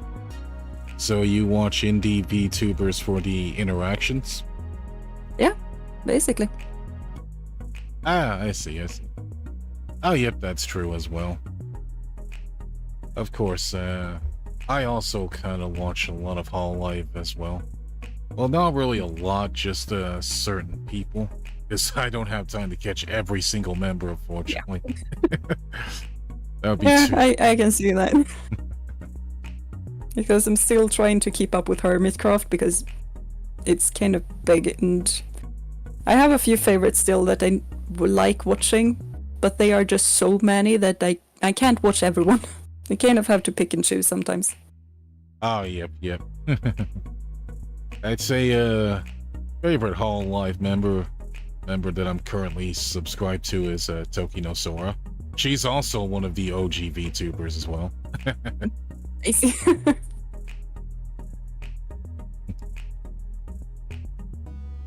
Yep, Sora's very pure and funny and cute in a lot of ways. Yeah. Yeah, I don't have a picture of them right now, but if I Google that, I probably know who it is. But yeah. Yeps. Oh, yep, as well as another favorite of mine would be Kiryu Coco. I see. Probably the best English members right there. The only one who knows very fluent English. I don't think I've even tried watching non-English VTubers. I think I've only watched the English ones. Yep, understandable, of course. Yeah. I've tried to keep up with some Swedish VTubers as well, but it kind of... No, I've just stick to the English. Yep, understandable, of course. Oh, yep, on to our next question. How did you come up with your name? That was when I played Rune Factory 4.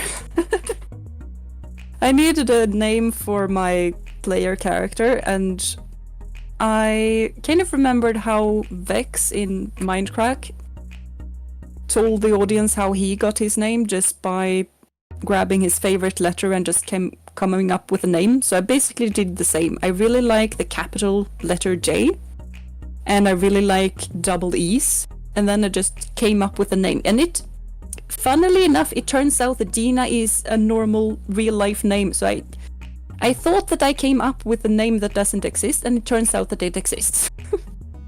I see. But basically, I just took the letter J, 2 double E's, and I tried to make it sound good and be easily pronounced in English. That was basically the only thing that I did. And then the surname is from one of my favorite book series.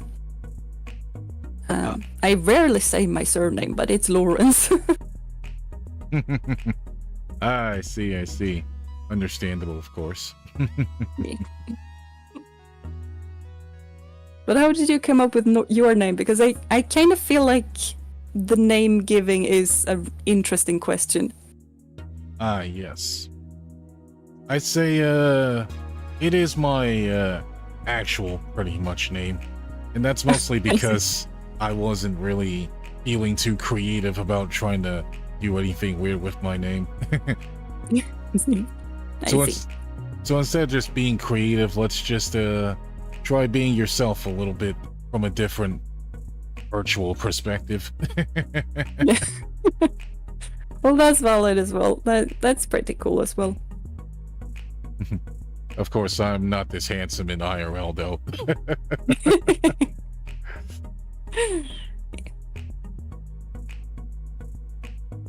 But you know, sometimes you look at your VTuber models and sometimes you wish you could be as handsome or cute as this. Yeah, sometimes it's kind of weird because sometimes I do agree with that. I would really, really like to look like this, but at the same time, it's me and Jeeena is pretty similar. Yep. Because she's kind of really, really. I took a lot of inspiration from how I look in real life. Yeah. Nice. Just enhanced with some things that I really, really like. But yeah. And some storytelling with the scar and stuff. Of course.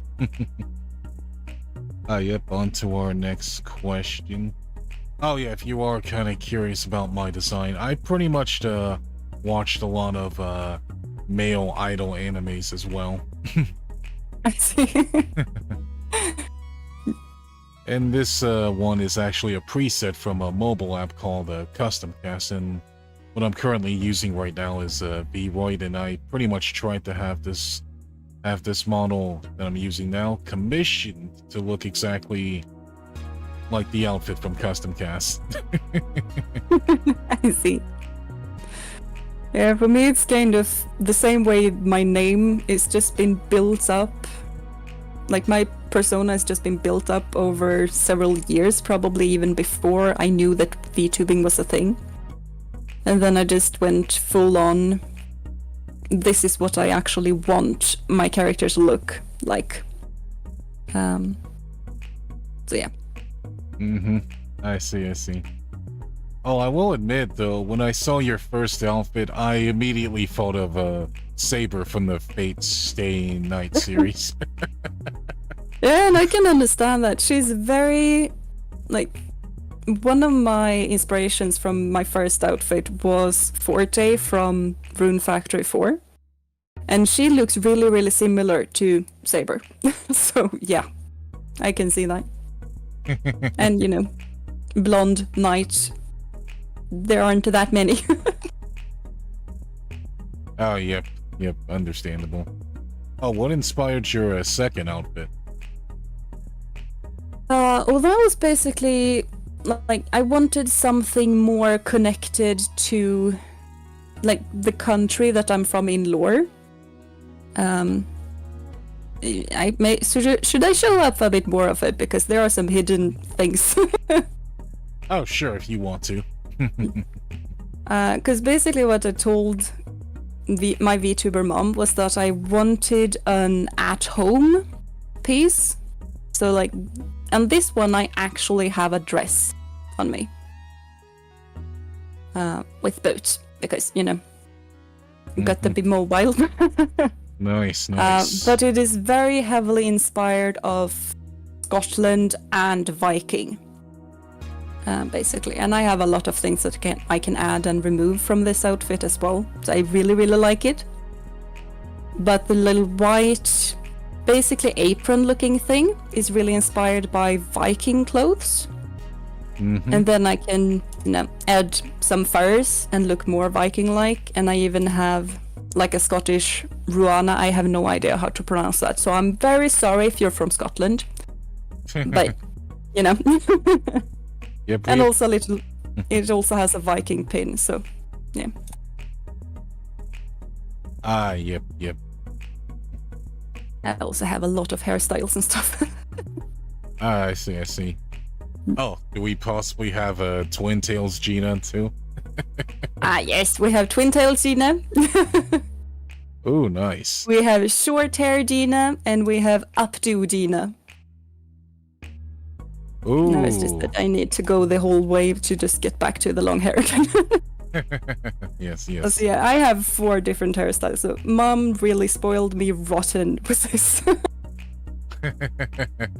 Oh yeah, it's really great. It's really great. Yeah, and I even can remove the leather part of the outfit to make it even more summer-like, but it's starting to get cold, so. Of course. Oh yeah, Black Galaxy asks, what are your favorite music do you listen to? Probably Ed Sheeran. At least right now. But I also listen to Måns Zelmerlöw. There are some artists that sing in Swedish also that I really like. You know, Veronica Maggio, for example. She sings in Swedish. Ooh. Yeah, Sweden has a lot of different artists. There's a bunch. Nice. Yeah. Most of them sing in English, but there are a few that sings in Swedish. Okay. I think the last and only Swedish song I heard was the one about them playing Dota. Which one? I forgot what it's called, but I think it was a Swedish song about people playing Dota.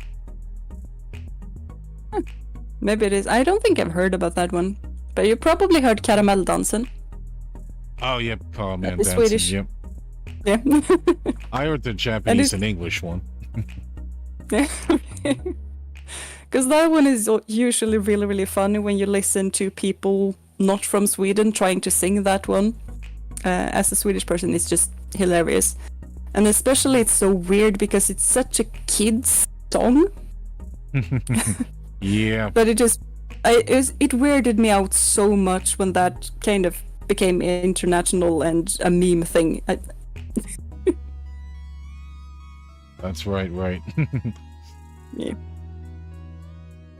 And then just listening to it being played at theme parks and just wondering, like, do you guys even know that this is a world famous meme song? Right. Like, do you guys even know that this is a meme you're playing on live radio? Yeah. I don't think I've heard it on live radio though, but yeah, it's been on like the kids parts of a theme park. Yes. Oh, how many kids did you actually see doing the dance too? Very few. Especially the internet version of it. Ah, I see. Oh, that would be funny to see actually. Yeah, I probably would. I think it was just me and a few, teenagers or anime-interested nerds that just knew that this is a meme. Do we do the dance? We probably shouldn't do the dance because we're in public. Yep. Yep, it'll probably look weird in public, and then people will just record it and put you on there, and then you'll go viral. Yeah. Oh yes, on to our next question. What have you learned from being a VTuber so far? I've gotten more skin on my nose. Like, I've become way better at dealing with people being mean or nasty. It doesn't happen that often. It happens really, really seldom. But I've gotten way better at dealing with it, because I used to be, and I still am, a people pleaser. Like, I want people to like me, and I want everything that I do to be perfect. And VTubing has kind of helped with both of those. Like, I know how to improve, and sometimes I also know when I'm in a bit of a worse mental state and I kind of can't watch my own content and look at what I'm doing wrong. I know how to handle that whole situation. Ah, I see. Ah, that's good. Yeah. So, I think it's an important lesson to make as well. Like, you need to learn how to be critical of yourself in a positive way. Oh, yep. Yep, don't be too critical to the point where it discourages you, but always be critical to the point where you should work on and help you improve. Yeah, and get to know what you're really good at and how to strengthen your strengths, and also see what you kind of could improve. But always see it as a possibility to improve and not something that you're bad at. Yep, that's a good mindset. Yeah. Of course, I pretty much learned from VTubing that you also have to get good at using technology as well. Yeah. Yeah, that too.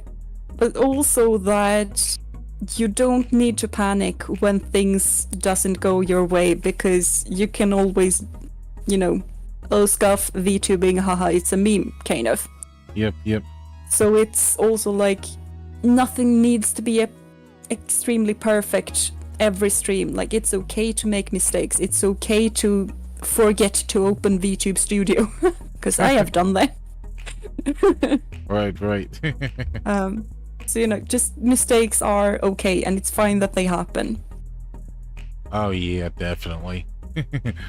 I'd say probably one of the biggest mistakes that I pretty much end up making is that I ended up doing a collab stream when I was almost practically muted for about 30 minutes straight.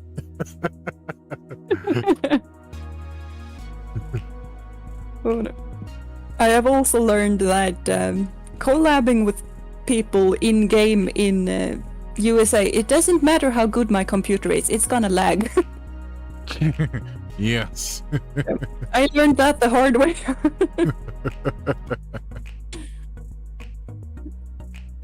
Oh yeah, technology is weird. Yeah. And I've also learned the limits of my own computer. It used to be a beast, but I've also noticed that it's turning old. Oh yeah, that's how I feel when I try to do a PC stream most of the time. Yeah, and what's funny is that weirdly taxing on it to stream Nintendo games. But it's probably because I do it in a really weird setup that shouldn't work, but it's the only way that I can get it to work without buying extra stuff. Oh, yep, indeed. Oh, yep, and I think the other thing I may have learned is, you should always learn to, appreciate the people who appreciate your content and your efforts as well. Yeah. And also how to accept their love and their compliments. That I really struggled with that for so long. Like I just couldn't accept that people liked watching me. So yeah. I kind of took that for like, like I didn't need to say it. Yep, understandable. Oh, yep, on to our next VTubing question. Did VTubing bring any changes to you in terms of personality or the new things you experienced?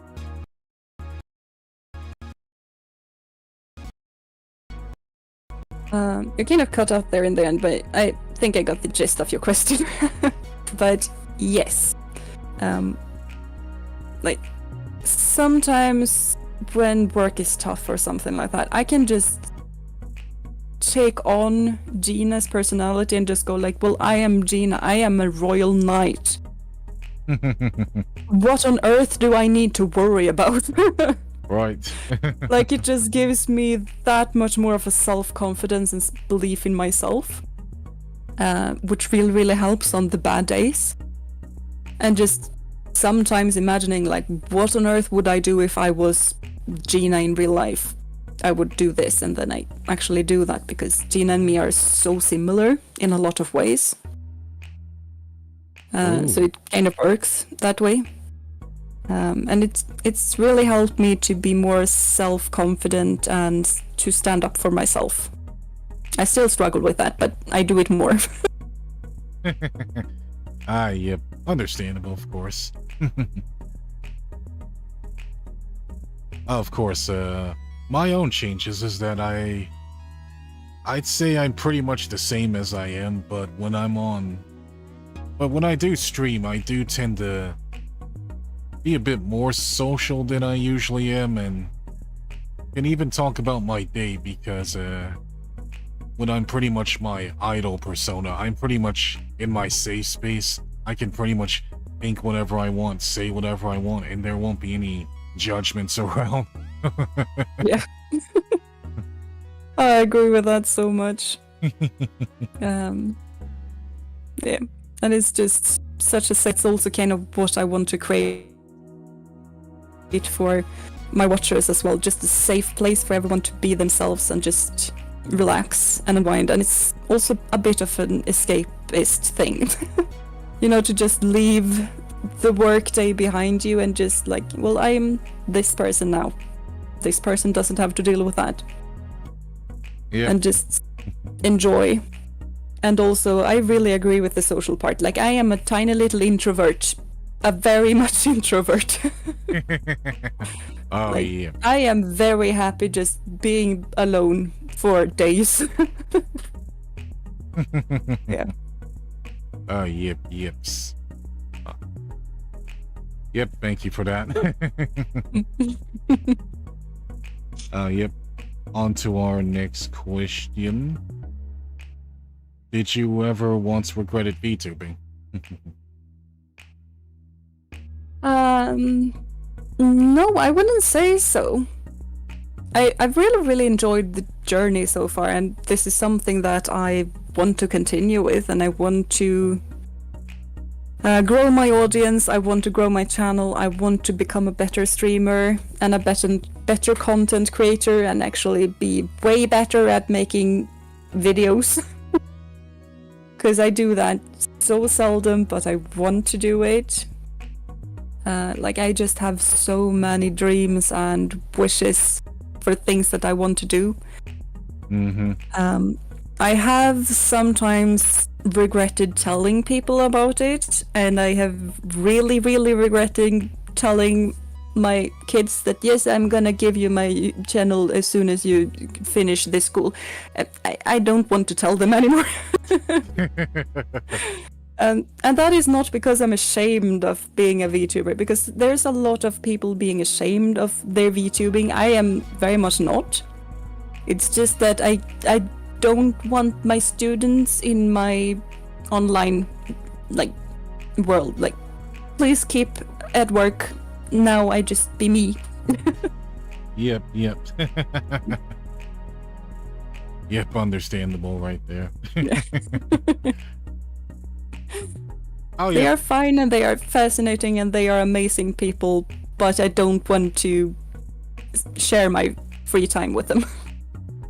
Yep, of course. Yep, as for me, of course, I don't think I've regretted it, but I'd say I think one thing I probably will need to get better at is, gonna have to stop, comparing yourself to other people and stop developing that imposter syndrome. Yeah. Yeah, that imposter syndrome is not the best. I kind of really tried doing that in a healthy way, with just seeing what other people are doing good that I could improve with their help, so sort of learn from others. But it's really easy to jump into the toxic comparison parts as well, so it's a balancing act. You can learn a lot from others, but you need to be mindful. Yep. Oh yeah, and I'd say my other regrets is that I probably didn't tell anyone that I'm probably streaming, and the only people who usually know that I stream are my oldest brother. I see. My younger brother knows. One of my cousin knows. Not sure if my parent knows or not. I don't remember if I told them, and I don't know if they realize what it is if I told them. Yeah. But yeah. And also, of course, Ophi knows, but because we're like best friends in real life as well, so we know most things about each other. Oh yeah, that's good at least. It's nice that you have a friend that can bond with you and be without VTubing. Yeah, and Kitty, don't press that button. Right.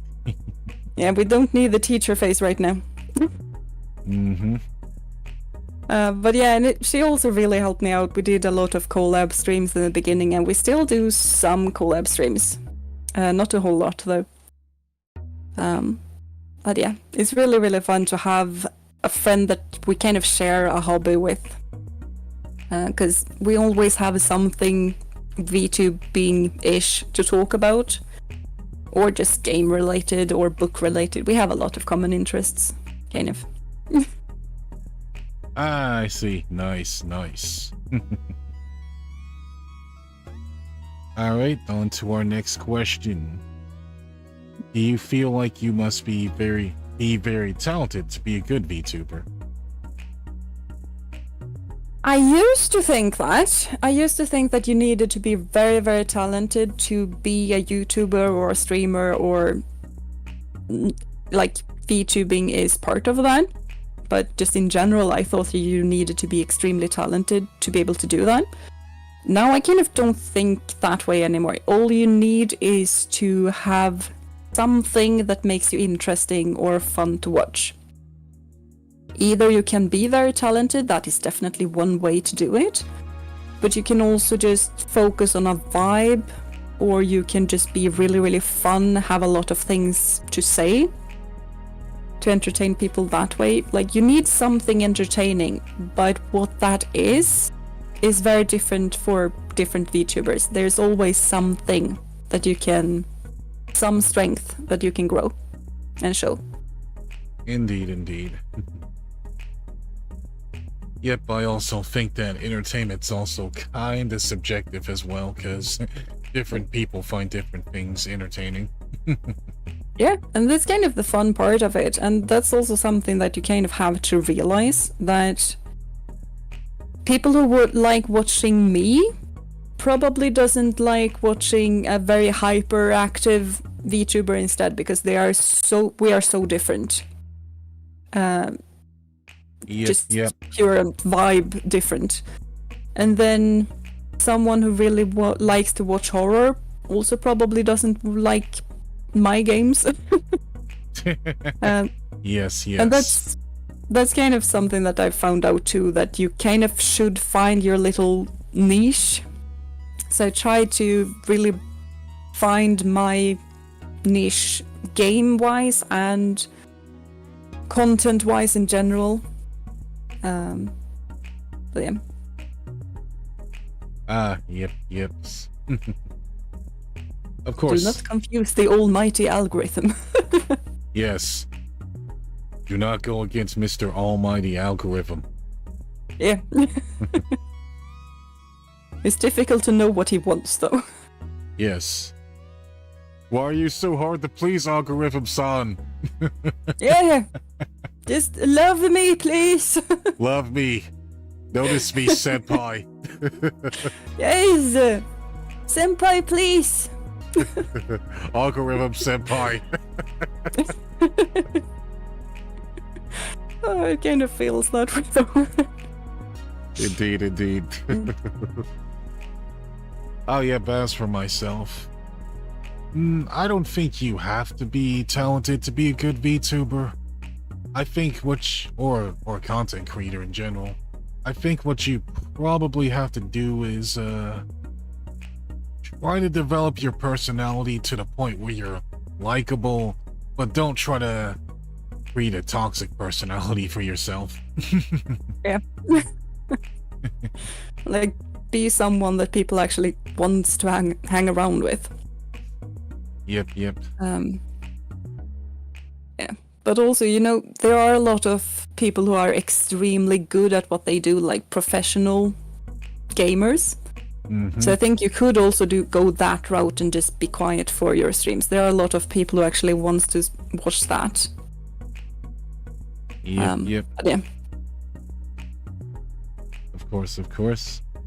We'll get to your question soon, correct, Galaxy? Well, actually, we'll get to it now. What is your favorite movies? Oh, I watch a few movies. But Howl's Moving Castle, I really like that one. I watched another movie the other day that I really liked, but I do not remember what it was. So, that's an issue. Oh, Hidden...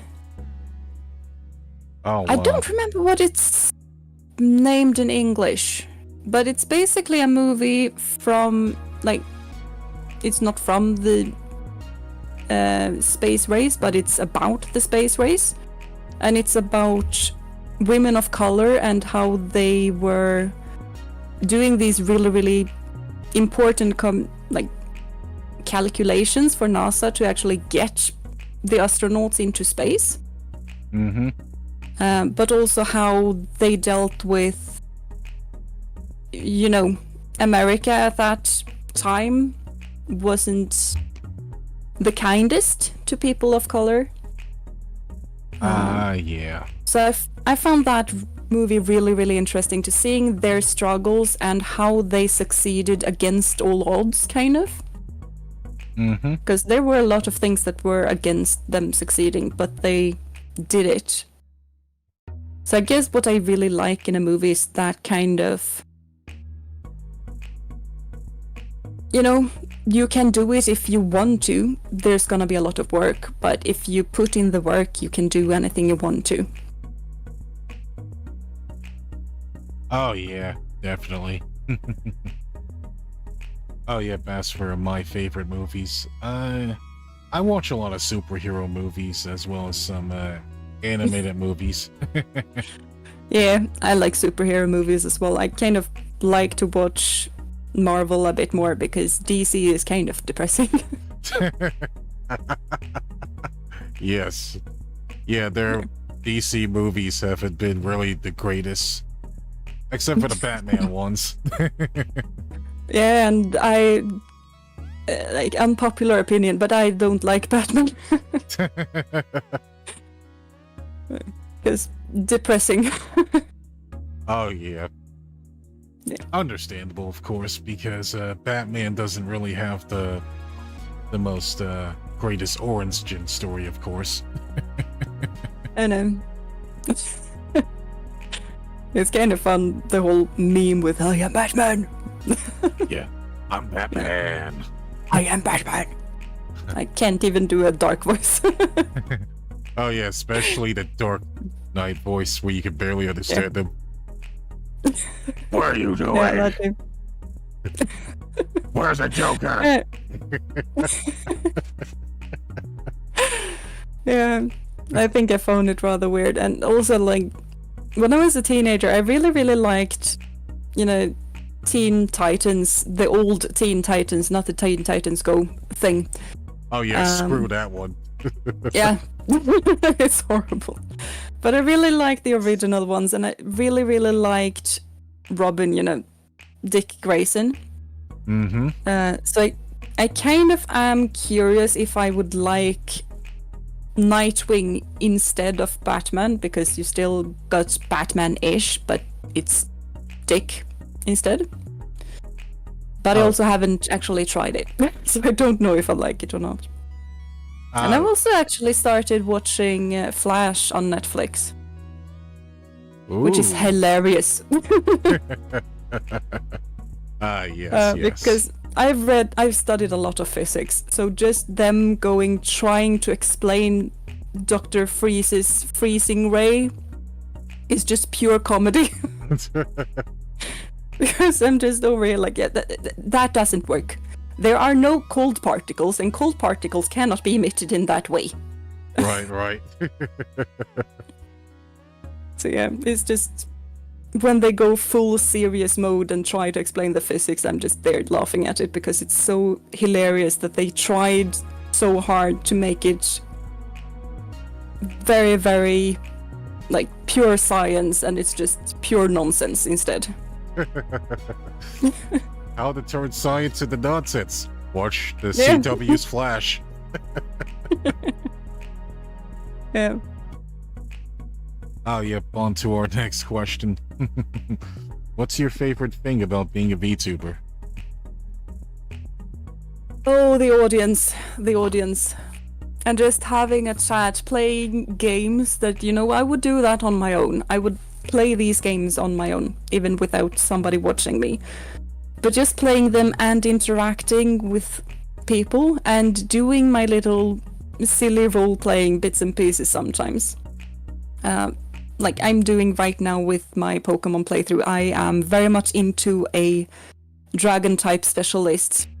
Like, I am so upset when there's a fairy type nearby because they are little tiny cute demons.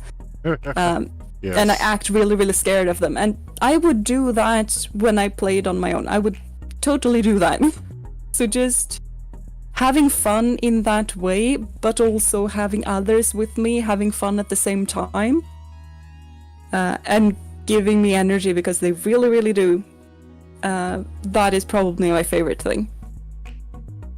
Ah, yes. Just the whole interaction. Ah, that's very good.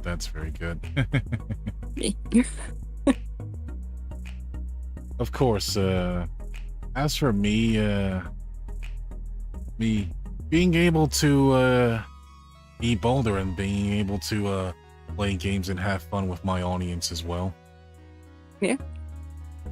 Even though some of you kind of look overly too much and you never say hi. Yeah, I have a lot of lurkers as well. I really love them. I really appreciate them as well. But yeah, I really appreciate the chatters as well. I appreciate everyone. I appreciate everyone too. But yeah, yeah. Like the lurkers are cute, and the chatters are fun. That's kind of how I distinct them. I appreciate them the same, but in different ways. Indeed. Alrighty then. on to our last question. Oh, already? Yep. Any words to your fans? Oh, that's one that I really struggle with because it's so difficult to sort of put in words how much I appreciate them. And I got a big milestone this week, I think, even. Mm-hmm. And it's just mind-boggling. It's just pure mind-boggling. I do still struggle with understanding that people actually want to watch me. I struggle with that so much. I can understand a few, but not that many. Yep. Understandable. Yeah, and it's just... I appreciate you so much. I don't have words for it, but I really, really do. Thank you so much for all of your support. It really means a lot to me. I never thought this would happen. I dreamt of it. I didn't think it would happen. Indeed. And just know that you are so valuable. You are so much appreciated. Yeah. Love you guys. Yep. If you guys are wondering what Jeena's milestone is, she recently reached 1K subs. Yeah. Yep, huge congrats to you for that. Yeah, thank you so much. Thank you so much. You'll get there. Yips. Yeah. Alright then. Is it I cross my fingers in where you live, or is it I hold my thumbs? Because here it's I hold my thumbs. Yep. Yeah, you could probably give a thumbs up too. Okay. Oh, did you have anything you want to ask me as well? How did you come up with the whole interview thing? Because I don't think I've seen that being done, really. And it's kind of fun to see the VTubers being interviewed in this way and also being introduced to a whole lot of VTubers, kind of.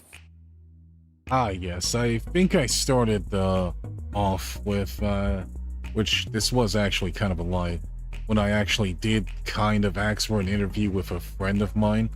And so I decided to, instead of just accepting the interview right there, I just decided to go ahead and use it as inspiration to become my own thing. So technically, even though he was interviewing me, I was also interviewing him at the same time on my channel. You see? Sounds like you guys have kind of fun though. Oh, yep, it was fun. Of course, it started off really scuffed. like all VTuber content, honestly. Yeah. But eventually we kind of learned and improved. And I think the person who kind of taught me about the transparency was Han himself, but I also learned how to crop and edit it from another friend of mine. Her name is Kiki Kamori. So big thanks to them for that. And then I kept continuing this, of course. Yeah, it's kind of fun to look back on what you learn from different people. Kind of, because I feel like kind of the same. Like, I have learned a lot from mainly Ophi, but I watched some other VTubers who have taught me certain things. Like, Jono is an amazing source of just inspiration. He does so many different good things. And just thumbnails, learning how to do thumbnails is just being on YouTube and watching all of the thumbnails, see what sparks your interest and why, and then try to mimic that. Learning how to do thumbnails is a whole science. Of course. Oh yeah, funny thing is, we're about 27 streams into the Terence Talks things too. Yeah, that's a whole lot. Oh yeah. And it kind of feels like you should run out of VTubers at some point, but at the same time there are so many VTubers. Oh yeah, there's so many. Yeah. Don't worry, folks. We won't run out of VTubers to interview you anytime soon. No. And I kind of guess that if you've like been doing this for long enough, you can sort of re-interview the first ones as well, because they've probably grown a bit and learned different things as well. So. Oh yep, definitely. Yeah. Yep, if you guys also want to see a guest appear on the Terence Talks things a second time, you guys can let me know that in the chat below, or even in my Discord and Twitters.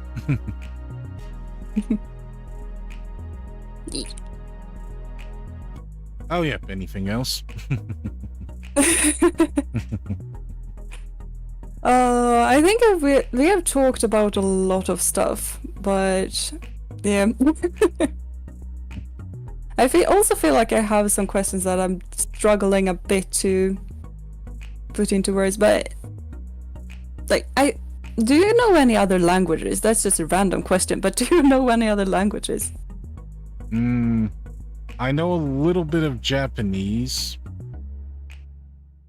but I can't really read or write Japanese, of course. Have you ever been interested in learning Japanese now? Because it's kind of common for people who watch anime and doing the whole VTube thing to try to learn Japanese. Like I've seen a lot of Let's Learn Japanese streams, for example. Oh yeah, I have done at least one Duolingo stream at least. And yeah, they kind of popped off at the same time I started out. I haven't done them myself though. Ah, I see. And as for how long have I known Japanese, I'd say I've kind of learned from watching a lot of English subbed anime, which I think my exposure to English subbed anime was around the Hulu. Yeah. Yeah, I've basically always watched the sub and not the dub, because when I started watching anime, you kind of realize pretty soon that the dubbed version was nowhere near as good as the subbed version. I have some animes that I watch dubbed, but most of them I watch subbed. Oh, And then you kind of just pick up a whole lot of different languages, like. But not watching Naruto subbed, you kind of only pick up the swear words. Yep. Oh, yeah. I usually watch them both.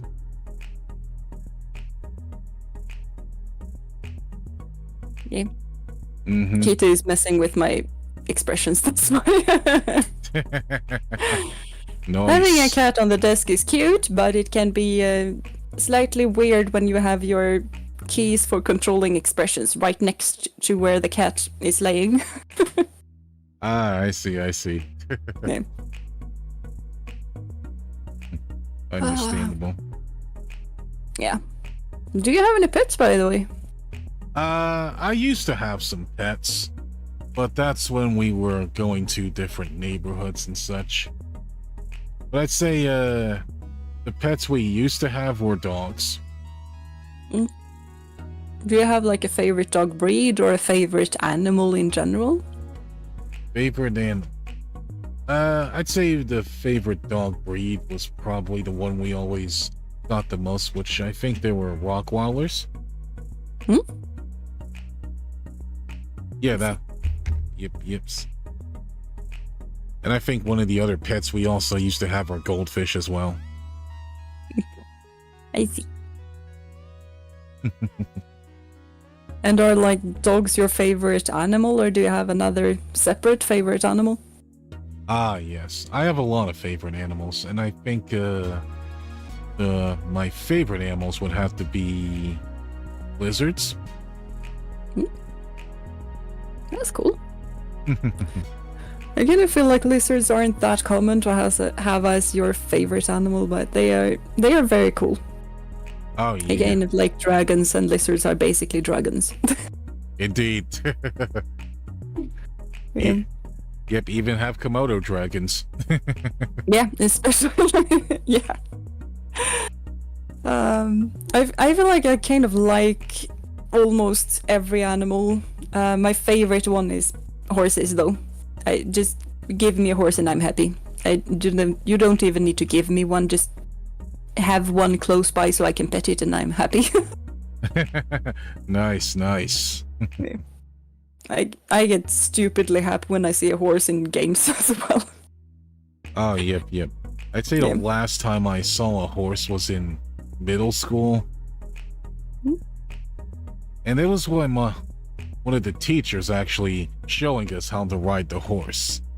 And I was definitely intrigued and fascinated by it. But I've never went up close and touched a horse, though. It's kind of cool that you actually got shown how to ride or how to treat a horse, though. I kind of feel like a lot of people never get that experience from horses, and they never get to learn how horses behave and stuff like that.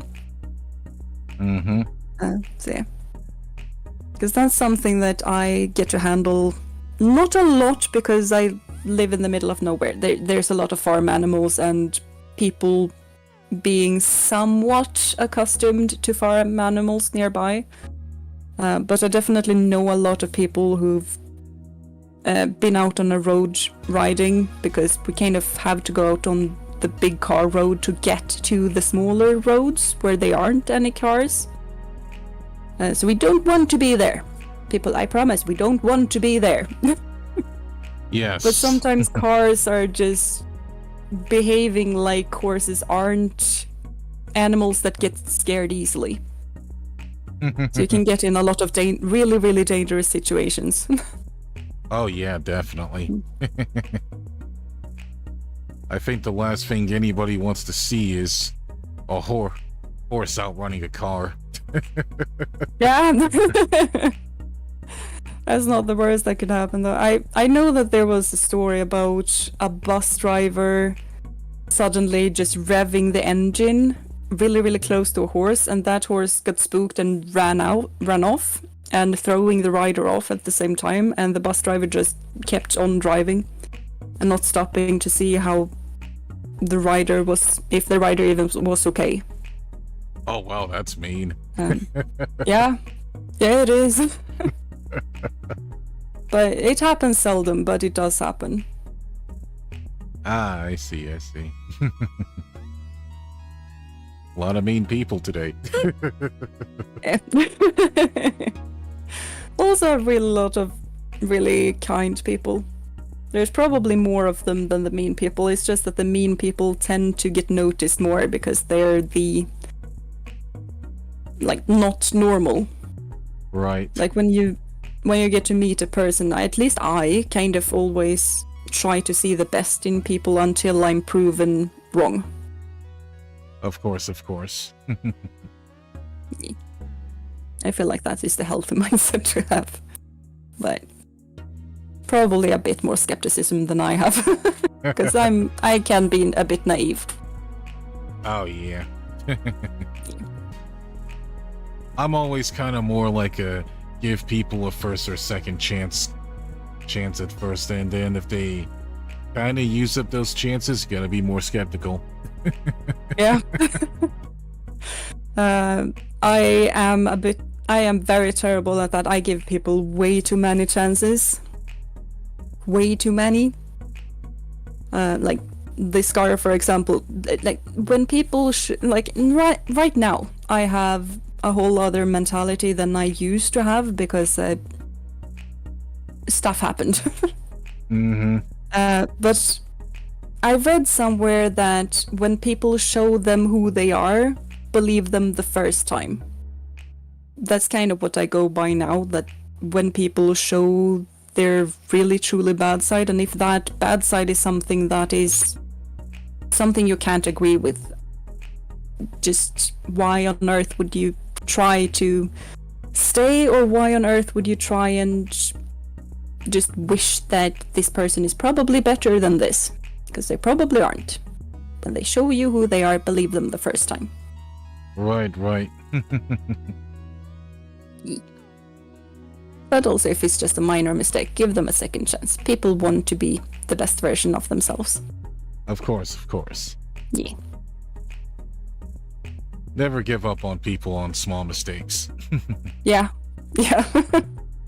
It's just the really, really big ones. Just the big ones. Yeah. If it's too massive thing, that's probably not even a mistake. It's just a really, really bad thing that they do. Believe that this is the real them. Yep. Yeah. Alright, looks like we're about 2 hours and 32 minutes in. Kind of doesn't feel like it's been that long. I've had a lot of fun. Yep, me too. Alright then, folks, I think we're gonna go ahead and end the stream right here. I have to go charge my iPhone up. It's running pretty low on battery, of course. I can understand that. Yep, so I want to thank you guys for watching and being here today, and special thanks to Jeeena for joining me today. It was a lot of fun talking with you. Well, thank you for having me. I had a lot of fun as well talking to both you and answering chat's questions as well. Yep, thank you. Oh, yep, anything you want to announce or plug? I'm starting a new playthrough, hopefully playthrough, depending on how well things go and how much I like it. But I'm checking out Paleo Pines tomorrow, which is a kind of cute game about dinosaurs. So, you know. Nice. Dinosaurs and farming, the best of two worlds. Oh, yep. Yep, sounds good, actually. I'm also playing a game called Bay Farm, which is pretty much about berries and farming. Yeah, I've seen that game too, and I kind of put it on the wish list, but then Paleo Pines just came out this week, I think, so I kind of figured I'm gonna do that first. But it looks really, really interesting. Oh, yep. Alright then, folks, with all that said, I'll probably see you guys tomorrow with speaking of Faith Farm, probably that stream tomorrow. So until next time, and thank you again, Jeeena, for joining me. Thank you for having me. Until next time, folks, I will see you guys next stream.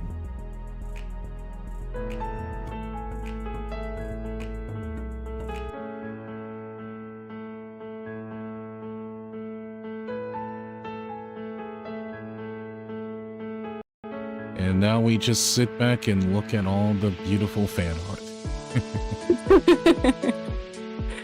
Yeah, I don't get a lot of fan art. I think I'm starting to get a few, but yeah. Yeah. Oh, I'm sure you'll get some soon. Yeah, I think so too. It's just, you get so appreciative when it turns up. It's just incredible. Yeah. People are amazingly talented. Oh, yes, they are. Kinda makes me wish I could probably take up the drawing hobby, but I don't have enough time for drawing. I kind of want to take up drawing as well. I kind of want to learn how to watercolor things. But that really takes a long time, and I think I would rather focus on music and learning how to do music. I kind of want to create my own songs, but it's difficult. Yep. Same here. Yeah.